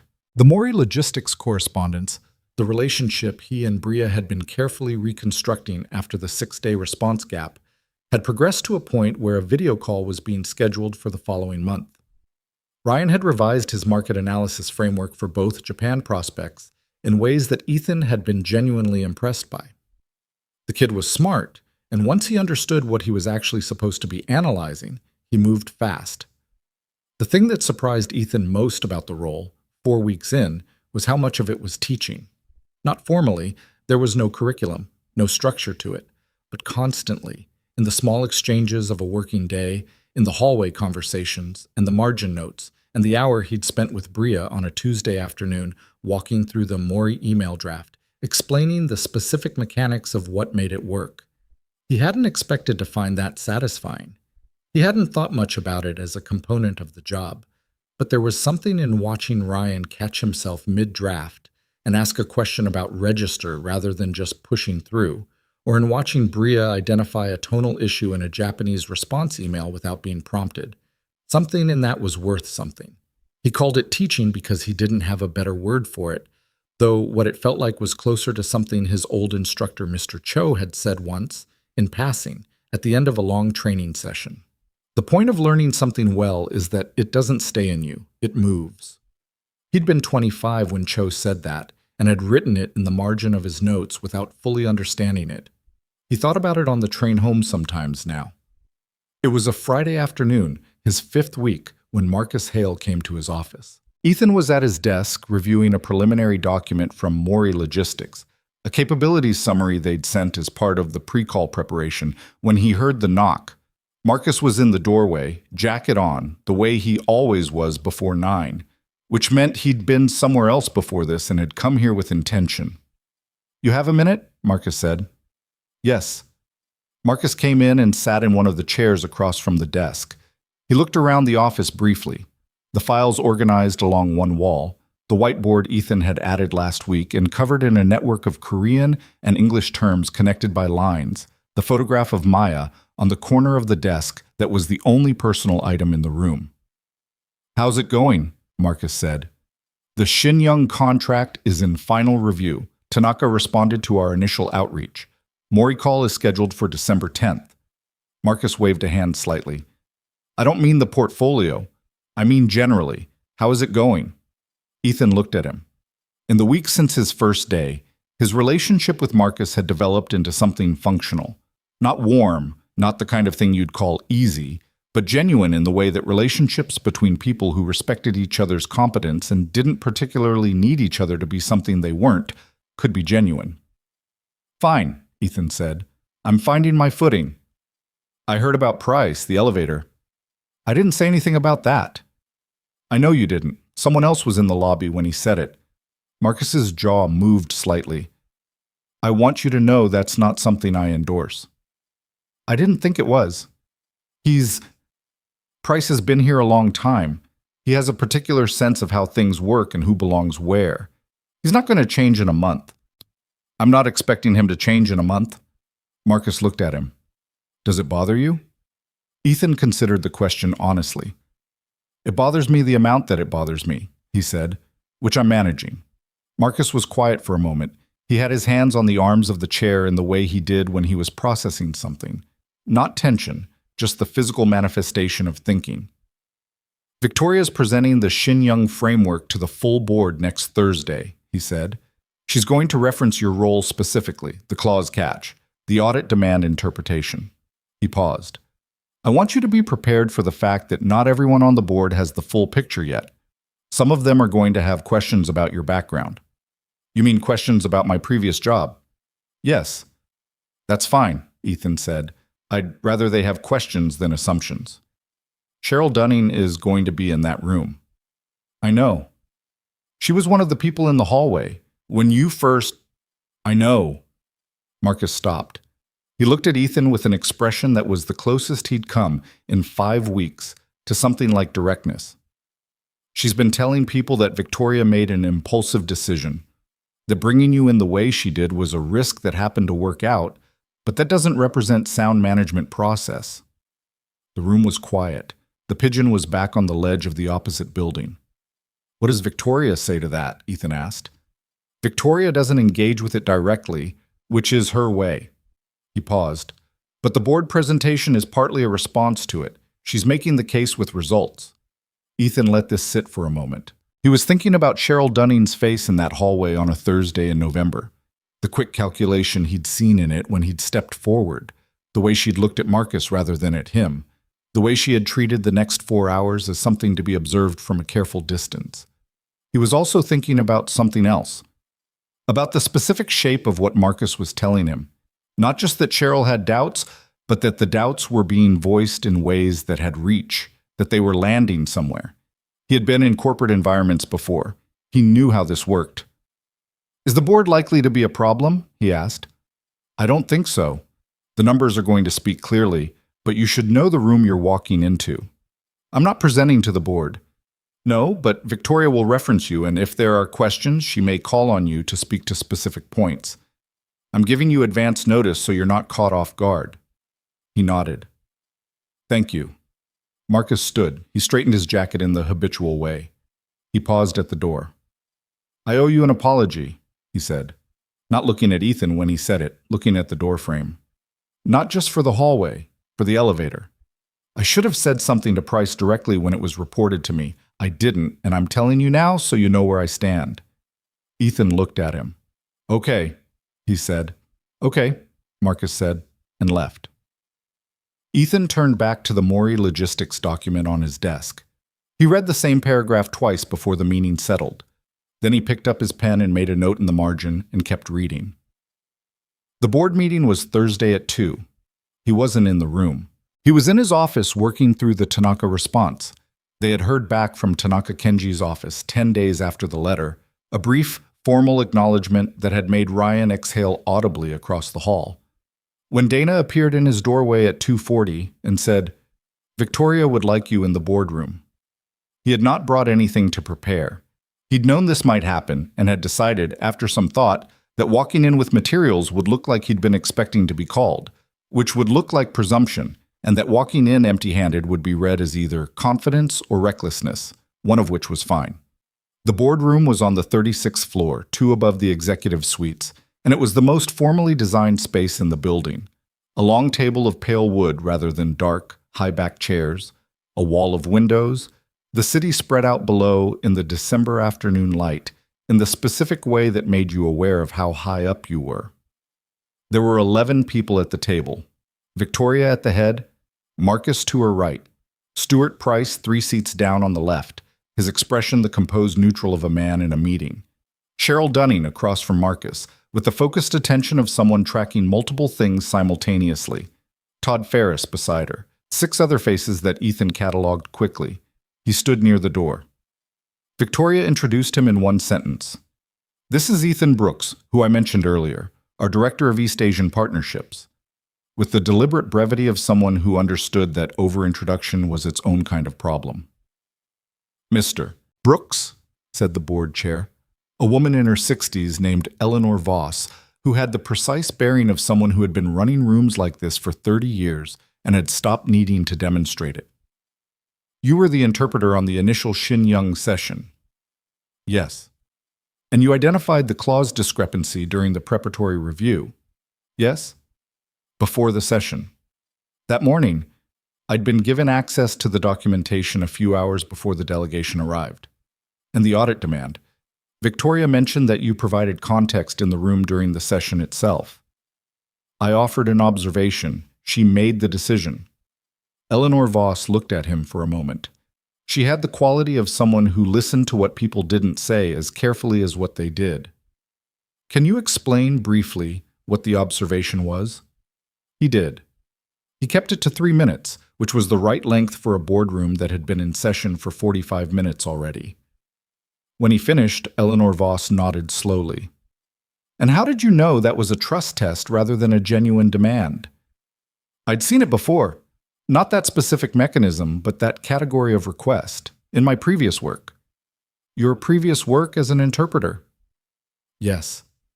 She looked at him a moment longer. Then she turned to the table and said, "I think that answers the question that was raised before Mr. Brooks came in." She said it without emphasis, without looking at anyone specific, which was a precise social instrument that communicated exactly what it needed to communicate to every person in the room. Ethan kept his face neutral. From the left side of the table, Stuart Price said, "One question." His tone was the measured tone of a man being procedurally thorough rather than adversarial. Technically. "The secondary markets clause discrepancy. That went undetected through multiple rounds of legal review before Mr. Brooks caught it." "That's correct," Ethan said. "That's a significant failure in our existing process." "Yes." "Has that process been revised?" He was looking at Ethan, but the question was for the room. "I've been part of the documentation review for the full contract," Ethan said. "The review structure now includes a Korean register check at every stage where language goes across both versions before it moves forward. That catches both legal and tonal discrepancies. That's a new protocol." "Yes." "Created in the past 5 weeks?" "Yes." Price held his gaze for a moment. Then he looked down at the papers in front of him, the way a man looks at something he doesn't need to look at when he is deciding what to do next. "Good," he said, and wrote something on his notepad. It was not a concession. It wasn't quite the opposite of a concession either. It was the formal acknowledgement that a procedural gap had been identified and addressed, which in a board context was what was possible. Eleanor Voss said, "Thank you, Mr. Brooks." It was a dismissal, done cleanly. He said, "Thank you," and walked out. In the hallway outside the boardroom, he stood for a moment and looked at the elevator bank. His heart rate was not entirely normal. He acknowledged this and let it settle. He took the elevator to 34. He went back to his desk. He opened the Tanaka file. The full Tanaka response arrived the following morning. It was 7 paragraphs. He read it standing at his desk before he'd taken off his coat, having opened the email on his phone in the elevator and switched to his computer to read it properly. The response was from Tanaka Kenji himself, not his assistant or his communications office. That was the first thing. The second was that it referenced specifically the mention of his father Hiroshi and the infrastructure division, not with sentimentality, but with the precise engagement of someone who had registered that a point had been made and chose to meet it. The third thing was the final paragraph, which proposed a preliminary meeting, not a negotiation, a conversation, using almost exactly the same word that Ethan's outreach letter had used. In January. In Chicago. He called Ryan into his office. Ryan read the email. His expression went through several things quickly. "They want to meet," he said. "In January. That's faster than I expected." "It's faster than I expected, too," Ethan said honestly. Ryan looked up from the email. The letter worked. The letter was the beginning of something. The meeting is where the actual work starts. Right. Okay. Ryan was already reaching for his notepad, which was a thing Ethan had noticed about him. When he moved into action mode, he moved fast and specifically, the vagueness burning off. What do we need to prepare?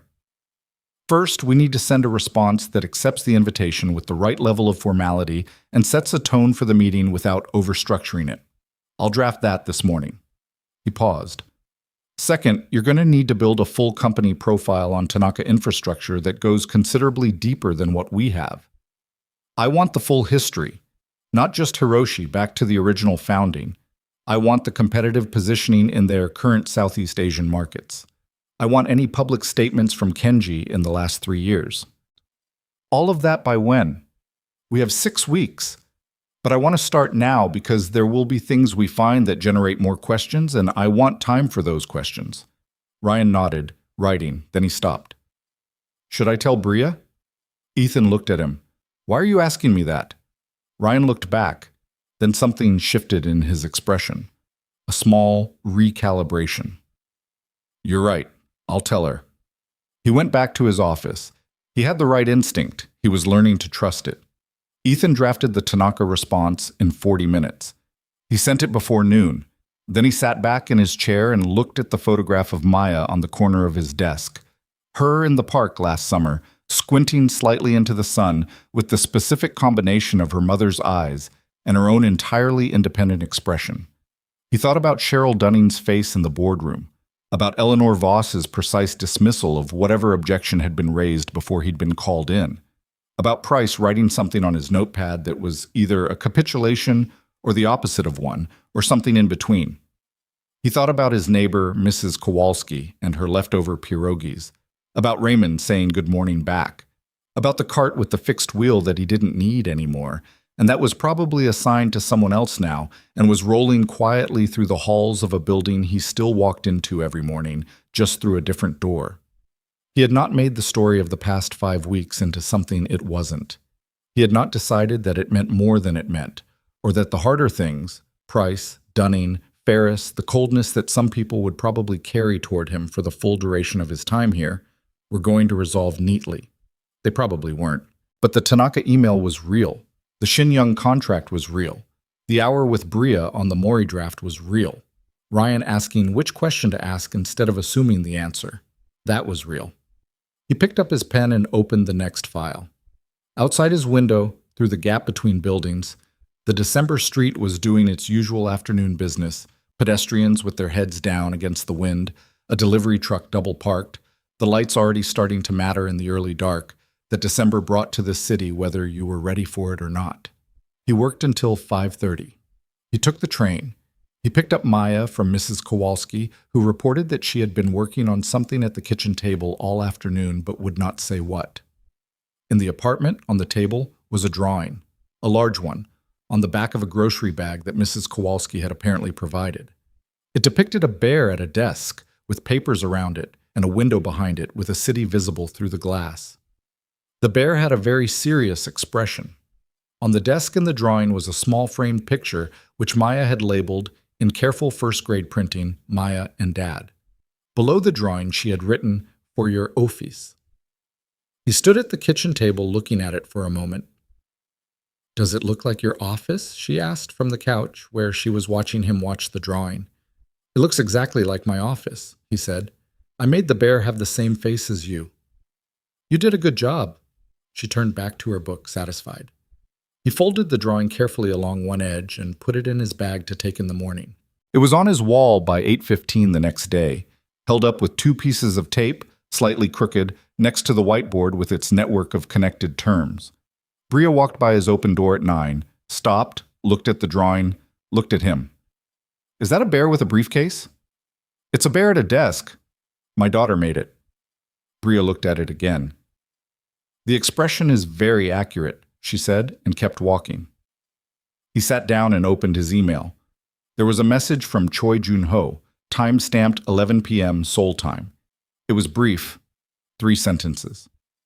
It said that Chairman Park had reviewed the revised contract personally, unusual, his legal team typically handled this stage, and had approved the structure with the minor amendments already discussed.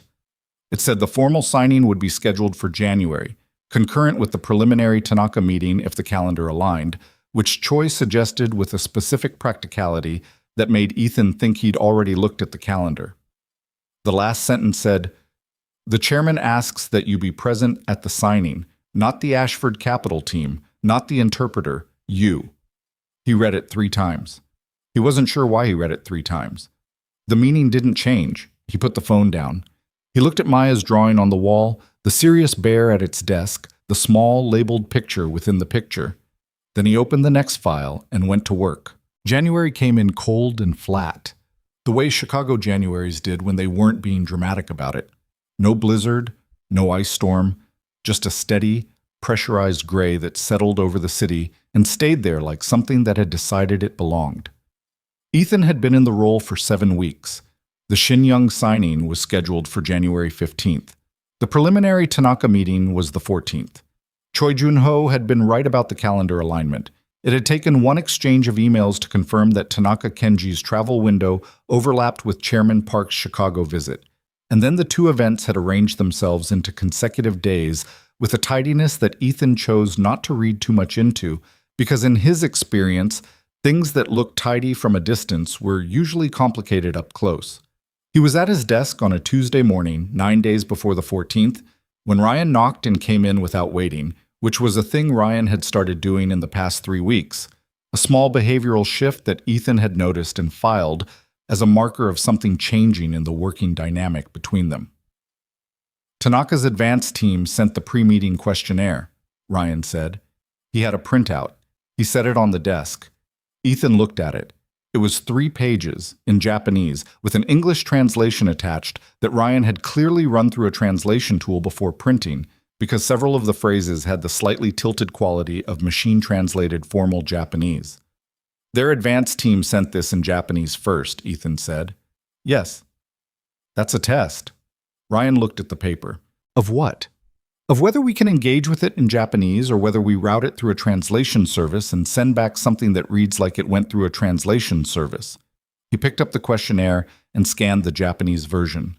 The questions were standard: background on Ashford Capital's investment philosophy, current portfolio composition, approach to long-term partnerships. What was not standard was the register, which was pitched at a level of formality that the English translation had flattened considerably. "I need 2 hours with this," Ethan said. "Tell Bria I'll need her to look at the response before it goes. Her Mandarin formal register is different from Japanese, but the underlying protocol structure is close enough that her eye will catch things mine might normalize." Ryan nodded and left. He didn't ask questions anymore when Ethan said things like that. This was progress of a specific kind. Ethan spent the 2 hours on the questionnaire responses. He wrote them in English first, which was what would actually be sent, but he wrote them with the Japanese formal register in mind. The specific quality of deference and precision that Tanaka Kenji's team had communicated in the original document and that needed to be reflected back in kind. Not imitated, not performed, but genuinely matched. There was a difference, and it was the difference that mattered. Bria read the draft at 3 in the afternoon and caught two places where the English had slipped into a register that was too casual for the context. Small things. The kind of thing you only caught if you had trained yourself to think about language as a multi-layered communication rather than a sequence of meanings. Here, she said, pointing to a line in the third response. This reads as collaborative in an American sense, which is warm, but in this context, warm reads as insufficiently serious. He looked at the line. She was right. Good catch, he said. I'm getting better at it, she said. You are, he said, and meant it. The response went out at 4:30. Tanaka's office acknowledged it within 6 hours, which given the time difference meant someone had been watching for it, with a brief, formally warm reply that confirmed the meeting details and expressed that Tanaka Kenji was looking forward to the conversation. Ryan appeared in Ethan's doorway the next morning. They responded. I saw. Formally warm, Ryan said. He had started using that phrase. He used it correctly now, which was its own kind of progress. Yes. We're in good shape going in. We're in reasonable shape going in, Ethan said. The meeting is where we find out if we're in good shape. Ryan leaned against the door frame with the energy of someone who had been sitting at his desk for 3 hours and needed to be somewhere else for 30 seconds. Can I ask you something? Yes. How do you stay this level about things? Like the Tanaka response, I was watching the email all morning waiting for it, and you were just, he gestured vaguely, working.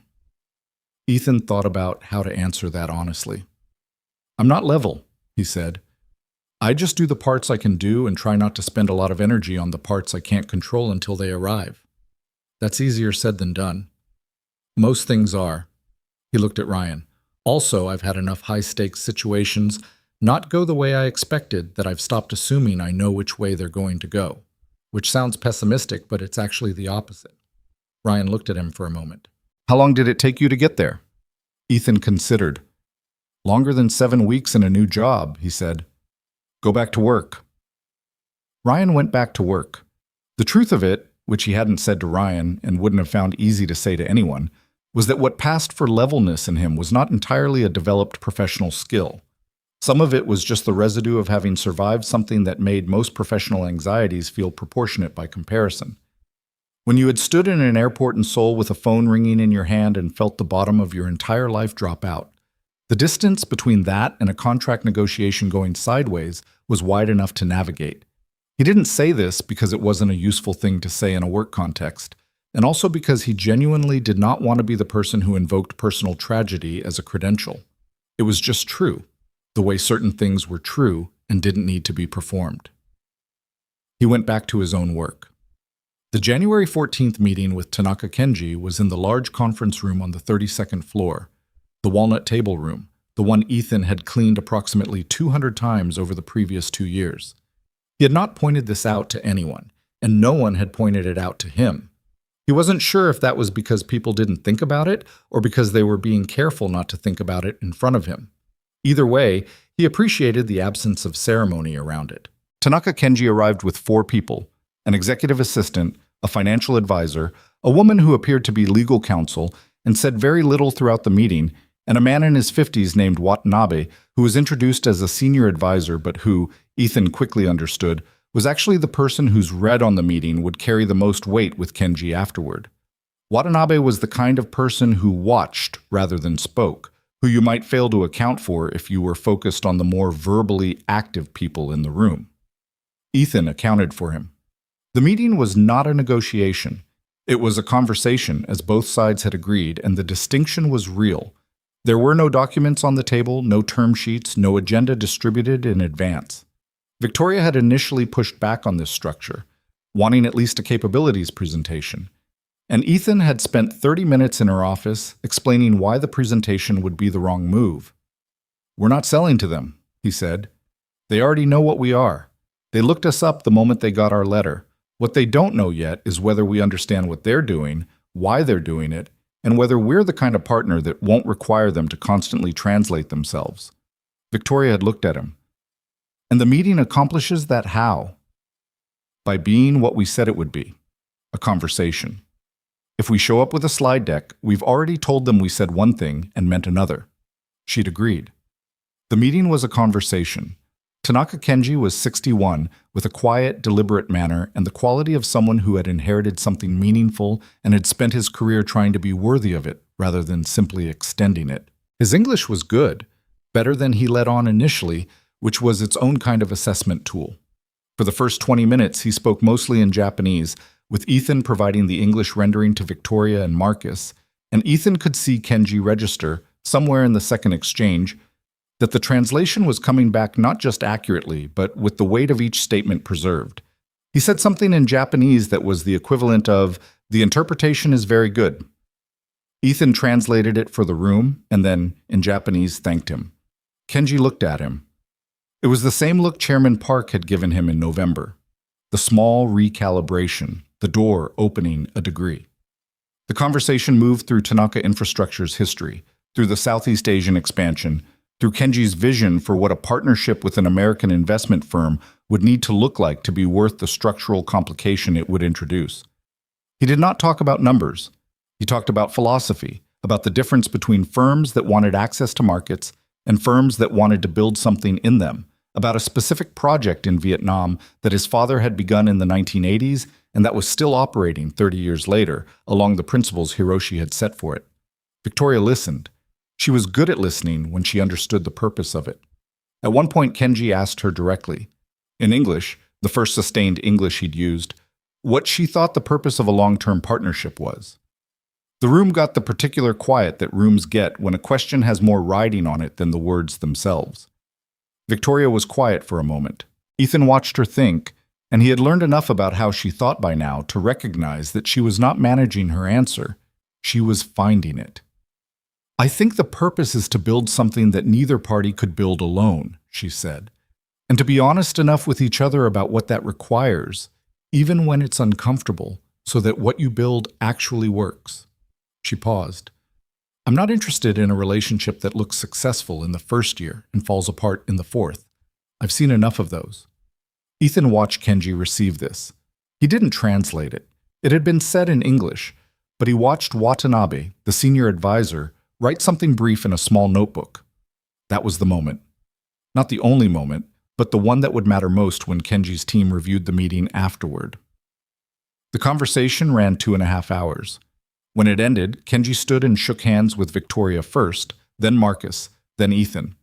When he shook Ethan's hand, he said something in Japanese that he did not say to the others. He said, "Some people translate words, you translate understanding. Those are not the same work." Ethan thanked him and did not translate it for the room. Some things didn't need to cross the table. After Tanaka's team left, Victoria stood at the window with her arms crossed, not quite looking at the room, not quite looking outside. "Well?" Marcus said. "He's interested," she said. "How confident are you?" 65%. She turned. "Which is high for where we are in the timeline. If the follow-up meeting in March goes the way this one did, it moves considerably." Marcus looked at Ethan. "Your read?" Ethan thought about Watanabe in his notebook. 70, he said. Marcus looked between them. "What's the 10% difference?" "Optimism," Ethan said. "Mine, not hers. Take it accordingly." Victoria almost smiled. She had a near smile that she deployed rarely enough that it registered when it appeared. "Good meeting," she said, and picked up her phone and walked out. Marcus shook his head slowly at no one in particular and followed her. Ethan stood alone in the conference room for a moment. He looked at the walnut table, the floor-to-ceiling windows, the flat gray lake. He thought about cleaning this room in the early morning, the long, even strokes of the cloth, the hollow sound in the carpet near the supply closet, the coffee he'd leave on the edge of the shelf to go cold. He did not feel nostalgic about it. He felt something more complicated than nostalgic, something that didn't have a clean word. Continuity, maybe. The sense that he was in the same building he had always been in, just in a different relationship with it, and that both relationships had been real, and neither one canceled out the other. He gathered his notes and went back to his office. The 15th was a Thursday. He wore a suit. His own, finally. He'd bought 2 in the second week of December, after Dana had mentioned for the third time that the wardrobe budget was available and it was his to use, and after he'd gone back and forth about it longer than was probably rational. They fit correctly. He'd gone to a tailor on the north side that his sister had recommended, a Korean-American man named Mr. Lim who had been altering suits for 40 years and who had measured him in silence and then said, with the authority of someone who had earned the right to assessments, "You have the build of a man who stopped caring about how he looked and is now deciding to care again. That is the best kind of client." He had worn the gray one for the Tanaka meeting. He wore the charcoal one for the signing. Chairman Park's delegation arrived at noon. There were more of them than in November. 11 people this time, including Choi Jun-ho and the legal advisor whose name was Kim Soo-yeon, who had caught the 45-day discrepancy on that first session and who gave Ethan a brief professional nod when she came in that communicated more than most people's longer greetings. The signing ceremony was formal and deliberate. These things always were, when they were done correctly. Not theatrical, but weighted, acknowledging that what was happening in the room carried the accumulation of months of careful work and that it deserved to be treated like it did. Victoria and Chairman Park signed the full contract at the walnut table. There were photographs, which the chairman's team had requested and organized. There was green tea, the correct brand, at the correct temperature. There were no flowers this time. Dana had asked Ethan whether to order them again, and he'd said that the first session had been about creating comfort in an uncertain situation, and this session was about marking an achievement, and those called for different atmospheres. Dana had looked at him for a moment and then said, "Okay, no flowers," and had arranged instead a small display of materials from both companies. Tasteful, present, not excessive. After the signing, during the brief reception, Choi Jun-ho found Ethan near the window. "The contract language," he said in Korean. "We noticed the revision, the tonal adjustments. I hope they were appropriate. Our legal team spent 2 days trying to decide if they constituted substantive changes." He paused. "They concluded that they did not change the legal meaning, but significantly changed the reading experience. Kim Soo-yeon called it professionally unusual." "She means that as a criticism?" "She means it as a compliment. She has not encountered it before from an American firm." Ethan looked at his tea. "She might not have been looking for it." Choi Jun-ho considered this. "Probably true." He paused again. "The chairman would like a word." Chairman Park was standing near the end of the table with his executive secretary Kwon Se-jin one step behind him, talking with Marcus, who was managing the conversation with the careful energy of someone who knew he was working without a net. When he saw Choi approaching with Ethan, relief moved across his face briefly before he controlled it. The chairman looked at Ethan. 7 weeks, he said. In Korean. Ethan replied in Korean. Since the new role, yes. You were in this building before that. For 2 years. The chairman was quiet for a moment. He had the quality, up close, of someone who had accumulated a great deal of understanding about how the world worked and was not particularly impressed by any specific instance of it, but was capable of being specifically interested. Right now he appeared to be specifically interested. Why did you come back? He asked. Not to this building, to this kind of work. Ethan thought about it. He had been asked versions of this question by his sister, by Victoria, by Marcus in his own way. He had given different amounts of the answer each time. I didn't plan to, he said. There was a situation that needed someone who could do this, and I happened to be in the hallway. And that was enough? The situation was enough to get me in the room. What happened in the room was something I hadn't expected.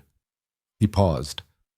I had convinced myself that the work was separate from me now, that I had left it behind. The room suggested otherwise. Chairman Park was quiet again. Around them, the reception continued. Voices, the movement of people, the clink of cups. My father, the chairman said, was a translator, not a professional one.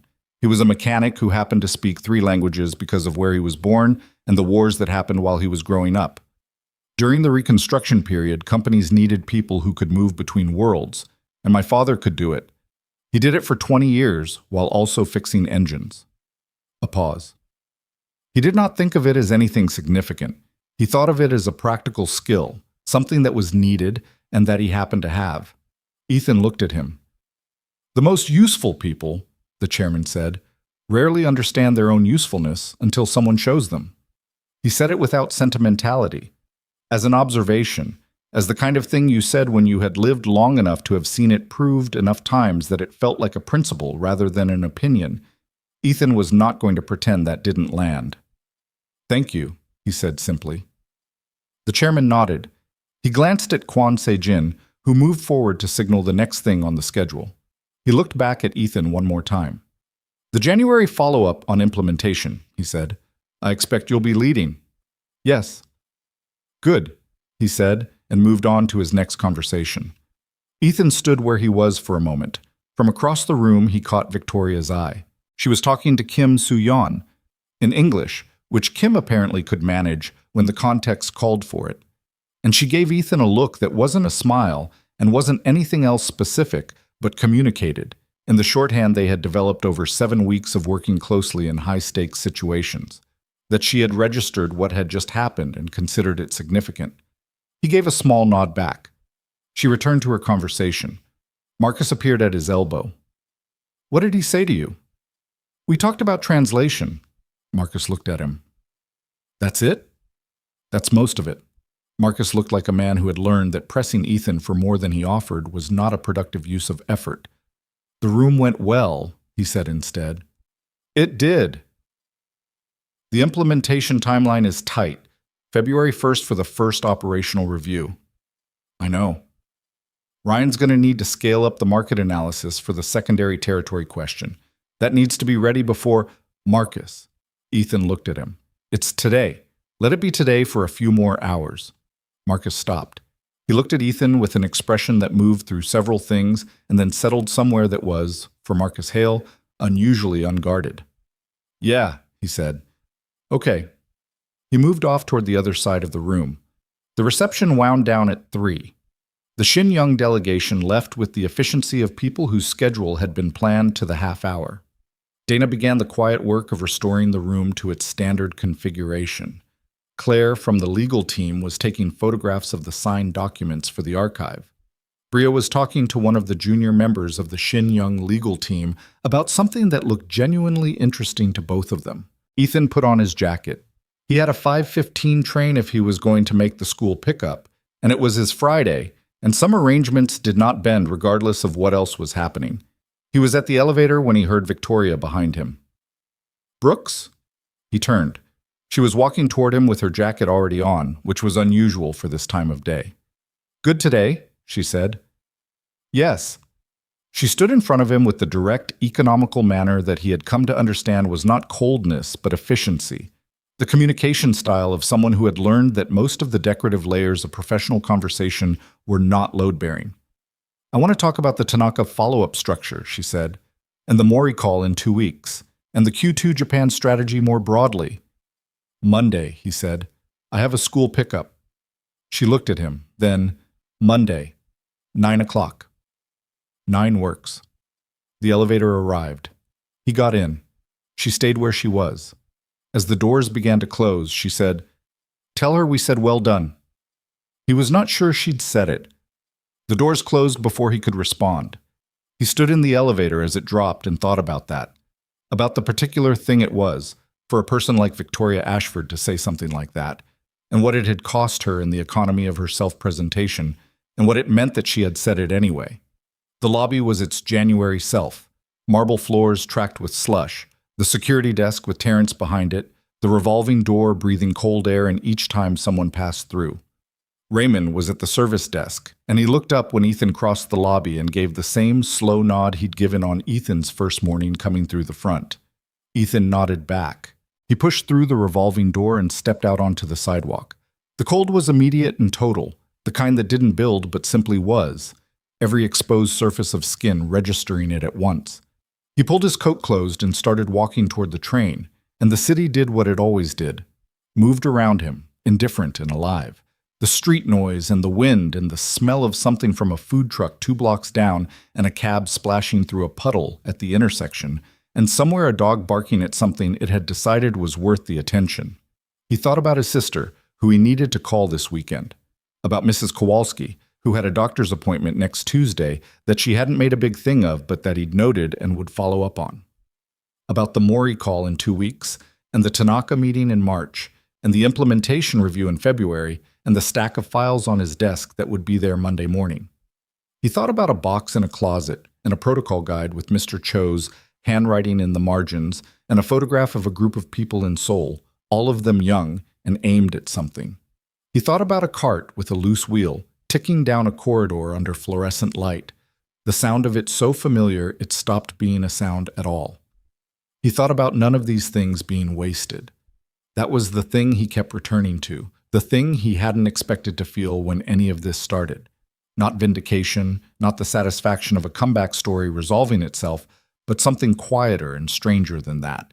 The sense that the years of cleaning rooms and riding trains and making turkey sandwiches with the crust cut off, and sitting on the floor of an apartment doing puzzle pieces with a 3-year-old and a 4-year-old and a 5-year-old and a 6-year-old who was her mother's daughter in every way that mattered. The sense that none of that had been time lost. That it had been time differently used.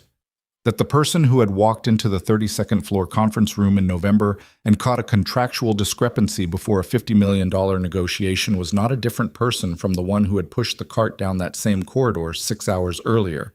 Just the same person, differently visible. That was the part no one's story about this was quite capturing, he thought. The people who had doubted him, Price and Dunning and Ferris and the executive committee members who had watched him in the boardroom with calibrated uncertainty, they had a version of the narrative where he was the hidden talent who had finally been uncovered. The underdog revealed.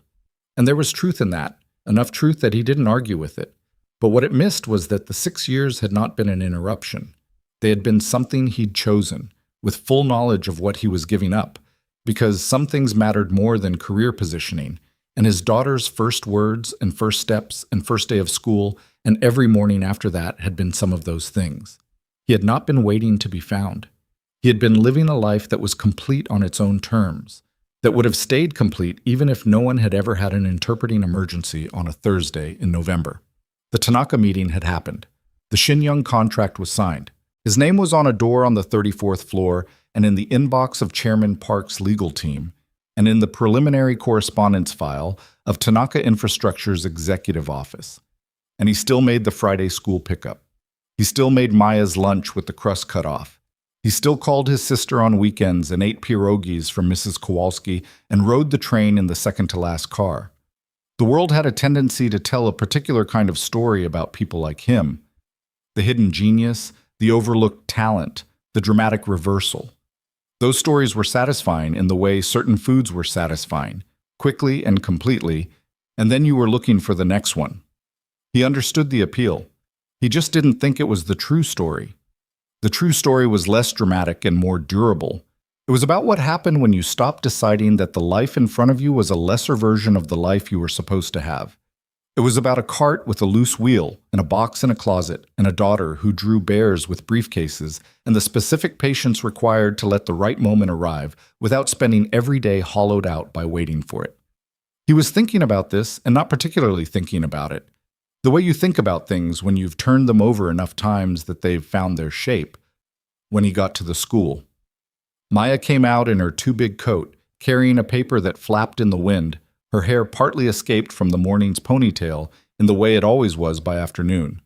She spotted him and came toward him at the particular speed of a child who has decided running is appropriate but is also trying to protect the paper from the wind. "I have something to show you," she announced, arriving. "Okay, it's for a contest." She held up the paper, which was a drawing, a city skyline done in crayon, with a lake beside it, and above it a sky that she had colored in about 7 different blues in overlapping layers. The theme was places that matter to you. He looked at it. The skyline was recognizable. The lake was flat and blue-green. In the bottom right corner she had drawn, very small, 2 figures, an adult and a child, walking. "Is that us?" he said. "Yes, walking home." She looked at the drawing. "Mrs. Patterson said to draw anywhere. I drew here because we live here and you work here, and because the lake is pretty when it's not frozen." "It's pretty when it's frozen too." "You say that. I don't think you believe it." He looked at his daughter. 6 years old, opinionated about everything, accurate about most of it. "You're going to win the contest," he said. She considered this seriously. "Maybe." Oscar drew his grandma's house in Minnesota, and it was actually good. Oscar was wrong about omnivores. That was different. He's better at drawing than at science. She pulled the paper back and held it carefully by its corners against the wind. "Did your signing thing go okay?" "The signing thing went fine." "Did the Korean people come?" "Yes." "And the Japanese meeting was yesterday?" "Yes." She walked beside him, holding her drawing. "So it was a big week." "It was a big week." "Are you tired?" He thought about it. "Yes," he said. "The good kind." She nodded, satisfied, and held the drawing up briefly against the winter sky. The crayon city, the layered blue, the two small figures in the corner, and looked at it for a moment with the critical eye of someone assessing their own work. Then she lowered it and held it against her chest to protect it from the wind and walked beside her father toward the train. The city moved around them. The lake was somewhere to the east, flat and gray in January, doing what it always did regardless of what anyone was doing near it. The train would come and they would ride it, and they would go home to the apartment with the radiator knock and the bare pajamas and the drawings taped to the wall above the kitchen table. Monday would come, the Mori call, the Tanaka preparation, the files on the desk. But that was Monday. He put his hand on Maya's shoulder, the small, real weight of her under the too big coat, and they walked, and the city went on around them in the ordinary, unremarkable way that life went on when it was actually being lived, which was the only way it ever really moved at all. Not in the moments that made the stories, in the steps between them.